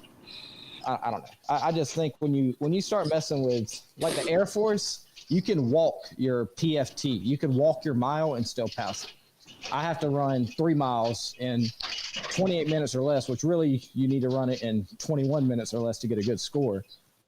But like you can walk it in some places. Like I think it's really, really bad when you start saying, oh, military people don't have to be as in shape as they used to. You know, we'll go a little easier because it's like then when shit hits the fan, it's like, well, I mean, the guy beside me is doing great, but the guy to my right is struggling. Now I got to pick up his slack too, you know. So I mean, it's always the Air Force is always the most convenient one to make fun of. But when I lived in Georgia, a friend of mine, his dad was an Air Force commando. Well, Those it's not bad just boys. It's not just Air Force. It's just everything is getting softer. Oh, I don't You know? disagree with that. So it's just I just think you kind of, I don't know. It's not good in my opinion to make. Like now, is there a thing like if I go down to boot camp the first week and I'm 18 years old, which I'm not, I'm 24. I've never really been told no in my life, and I talk back to my drill instructor. He punches me in the gut one time. I will never do it again. I don't necessarily think that's hazing, but if I was to say something to my drill instructor, tell him no, I'm not going to do that, and then 8 of them jump on me and beat the crap out of me, that's where I think it's like I think it's. They're not allowed to do that anymore. Yeah, they're not allowed to touch you at all, which I don't know. I think it's there's a point where I think you can go where it makes sense, and you can't go beyond that point. Like if you get smacked one time because you talked back because you weren't, and you're not going to do it again. I can promise you that. You know, so. Well, my grandfather was in the Army, and after Vietnam, he was a drill instructor for his last 15 years. Yeah. I mean, they didn't just beat the crap out of some. The only time he said he actually just beat the holy hell out of somebody took a swing at him. Yeah. Yeah, I mean, it's just like I've heard stories of a guy he goes to my church. I think he was in the Vietnam War or the Korean War. I can't remember exactly which one. He said the hardest school he ever went to was the paratrooping school. He said they used to beat him with clothes hangers and axe handles. Like, I think that's a little crazy, but it's like, but Builds I mean, character. yeah, I mean, it's just, I think there's a time and place for everything. You know? Well, It's just, My dad went to the Naval Academy before he was in the Navy for 20 years, but he went to the actual Naval Academy for college. And the stories he tells, that's just not going, whatever they were doing to him is not happening right now. Yeah. Period. yeah, definitely. I mean, it was rough, and and he's even said that the Navy's gotten soft. 100%. I mean, it's different when my buddy graduated right out of high school. And so I graduated high school in 2016, I think, 2015. He went in right in. He said it's totally different from then to now, just from the stories he hears of the recruits he sent. I mean, it's different. And I don't know. It's got its bonuses, you know. Like I said, I think there's some things that are just, I'm going to deal with a bunch of bull crap, and it is what it is. But like I said, it's just 11 weeks, 12 weeks. And then after that, I'm set. So just gotta make it through. Well, I'm honored that you spend your last day on here with us. Definitely call back whenever you get back. And Oh yeah, I think I'll be back. I think I've done the math. I was thinking it was the 16th, which would, because I get 10 days of leave right when I get out of boot camp, so I would be home for Christmas. But then me and my buddy looked at it again. I think I'll graduate the 9th of December. So I think because I was trying to think. I feel like the ACC championship game is like the first weekend. It's usually like the 1st or 5th. it's the first weekend of December, yeah. Yeah, so I'll miss that because I'm sure we'll be there. Hopefully, that was one thing. Like my dad's going to be sending me letters and keeping me up with the game, but honestly, I feel like the last thing I want to do is have a horrible week of being absolutely destroyed, and then I get a letter, Clemson lost. You know, I'd be ready to. Well, don't worry about it. You'll be back in time to watch Clemson run through the playoffs like a hot knife through butter. It'll be all good, man. Yeah. So it'll be fine.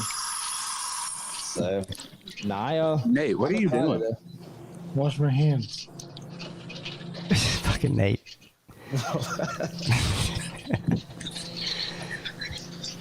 You gonna come back with your stress card still in your pocket? Stress card? What you talking about? Oh, they started it for Navy boot camp, and they were talking about using them for the Marines too. What is that? Like I pull the card if I'm having a hard day and they'll like eat up on me or something? Pretty much, yeah. Nah, I don't think I'll have that. I kind of hope not, like, because I'm also, I'm also going in as a Marine musician. I'm going MIA, which is, I went to school and got my degree in music.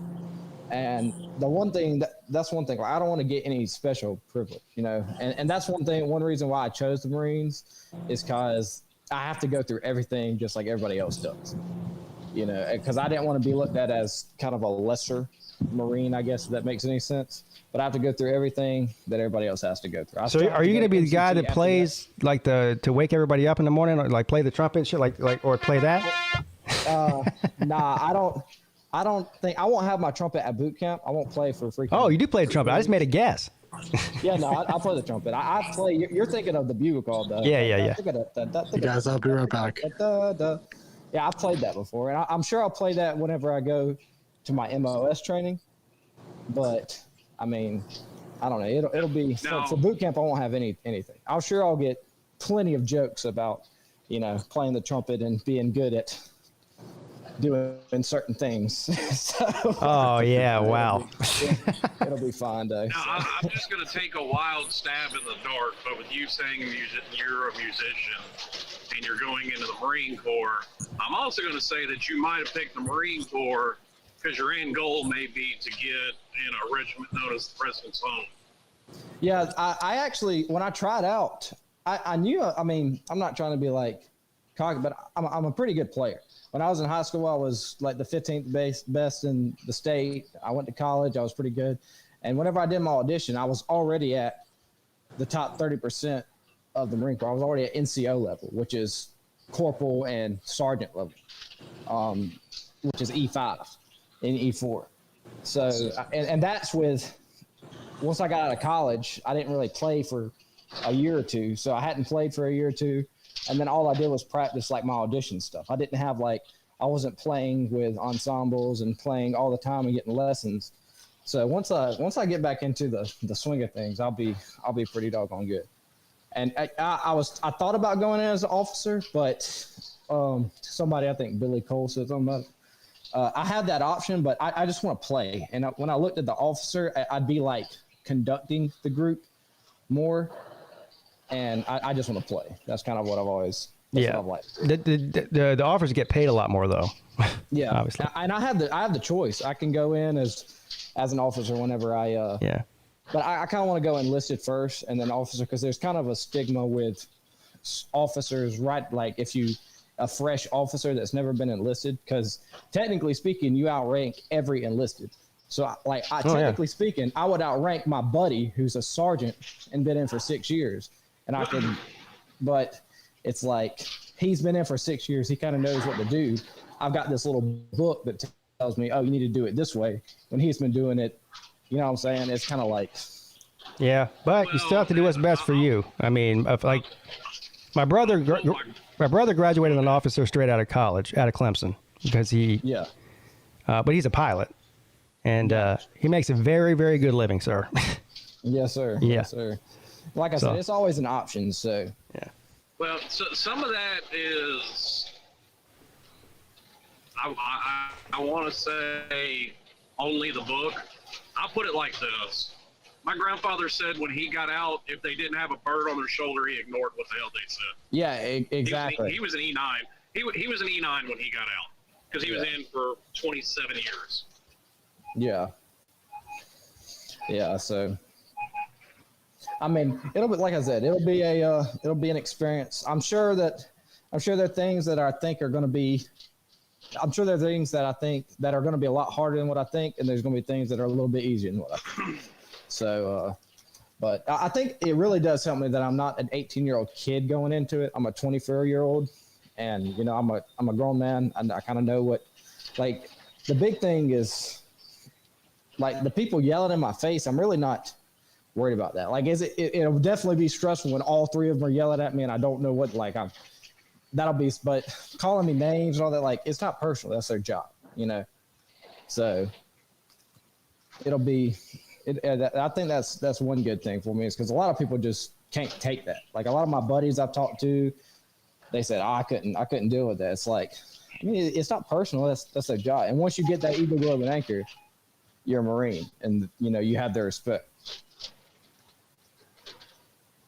Yeah, well, But, you're well, anybody who joins the military, especially the Marines, is brave in my opinion, especially with what's going on in the world right now. So wish you the best.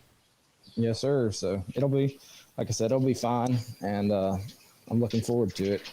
And then I'll hop back on here during my leave and tell you some crazy stories. Oh, I'm looking forward to it, man. Yes, sir. Yes, And hopefully, sir. like I said, by the time you get out of basic training, you'll get to come back, and Clemson will still be in the thick of things, and so you won't miss the entire season. Yeah, well, and that's I think because I only have 10 days of leave, and then I go to MCT, and I might have my phone, I might not, and MCT is 24 days, so I think I'll probably end up missing the playoffs and everything too. Oh, okay. Yeah, so but I'll have my phone a little bit, so at least I can like check the scores instead of having to wait for letters from my dad. So that's Well, I know as far as Army goes, and this was only 4 or 5 years ago. Once you went to, MOS specific training, he had his phone there. Yeah, I think in the Army you can have your phone during boot camp or basic training. That's a negative, Ghost Rider. That's not okay. I swear I've seen something about that, but yeah, there's you can have it once you graduate boot camp. You can have your phone. It's just when you're getting MCT, that's infantry training, which everybody goes through. So you're in the field a lot. So you're just not going to have your phone on you because you're like doing all these exercises, learning different formations, and eating MREs and all that crap. So. Well, like you said too. I mean, I'm talking. This was 5-6 years ago. He went through that 4, 5, 6, something like that. It may have changed since then. Yeah.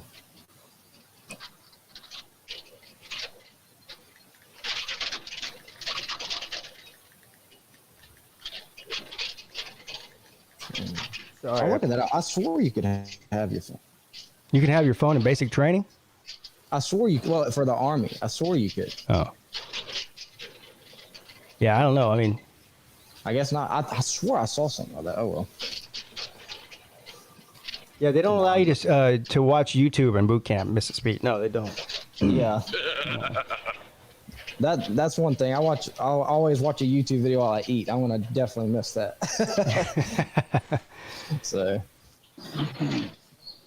Yeah, well. I don't know, my first boss was a Paris Island Marine. He said, once you got done with basic, he said to him it was just a job. Yeah. No different than the job he had then. Yeah. So. Just got to get into the call in live from boot camp.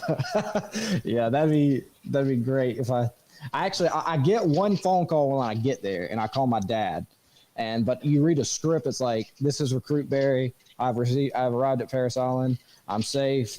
I love you. Goodbye. That's all you can say. But the drill instructors are yelling at you the whole time. So my recruiters just said, you're going to hear all this crap, but they can hear you. So he just told my dad, hey, glad you're safe. You're going to do fine. Just talk through it, kind of, sort of. But that's the only phone call I get. I should maybe if it's a Tuesday I'm going to get there Monday. But if it was a Tuesday or Thursday, maybe I would call in Pigskin, call into the old show and use that as my one phone call. Y'all can hear the. Now that would be epic, my friend, if you did that. That would be good. Yeah, but maybe if you do a call-in show Monday instead, 10 to 12, maybe that'll happen. I'm just kidding. 'Cause I think you have to call your parents, like they check it or something like that. Monday, 10 to 12 in the morning or at night? At night. Well, 12 in the morning. I got you.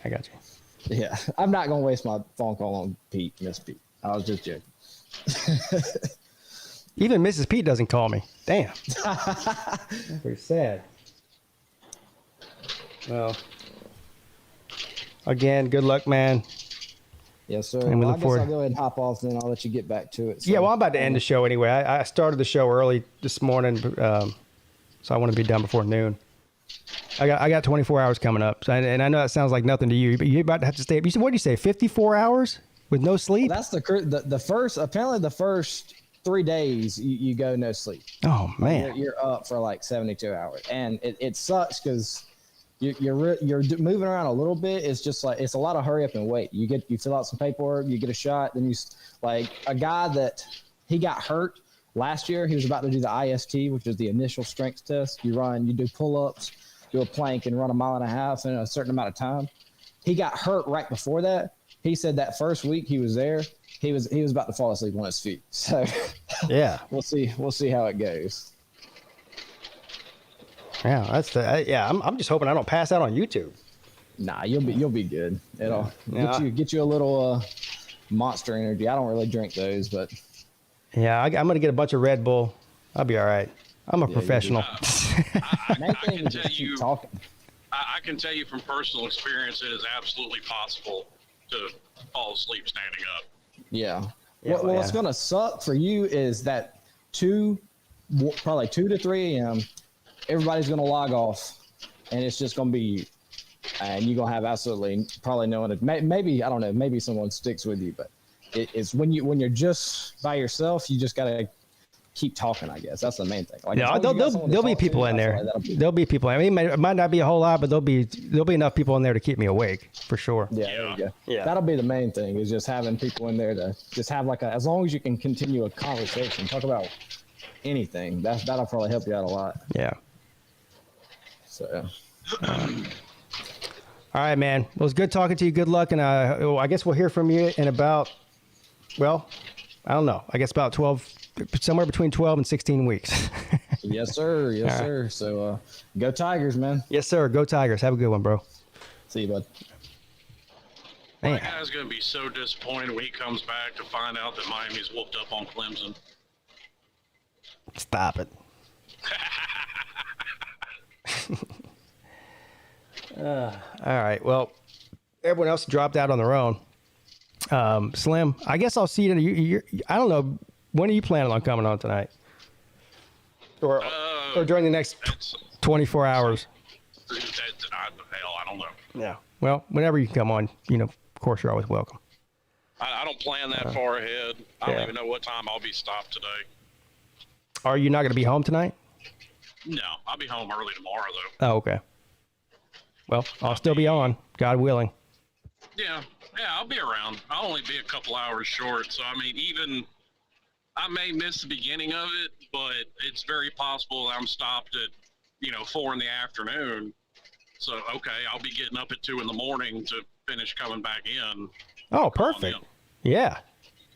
I mean, if that's how it works, I don't know exactly how it's going to work out. Well, whenever, whether it's 2 o'clock, 3, or whatever time it is. Yeah. Supposedly Mayhem Matthews coming on around 3 a.m., so that should be interesting. Oh, Lord. Yeah. I'm liable to click on a shitstorm. Yeah. Well, that's that's actually more likely than not. Yeah. At that time of the night. You know the old saying, nothing goes on good after 2 a.m. Well, you can pretty much guarantee that's going to be the same on the PigskinPeete 24-hour live stream tonight. Especially if it goes anything like a Edward live stream with Matthew.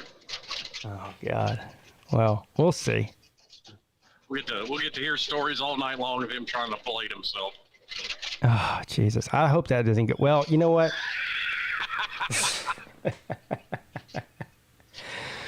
We'll see. All right, buddy. Well, have a good day, and I'll see you at some point, I'm sure. Yes, sir. All right, man. Whew. Again, if you guys joined the show late, I started the show about 10 o'clock. Actually, a little bit before 10.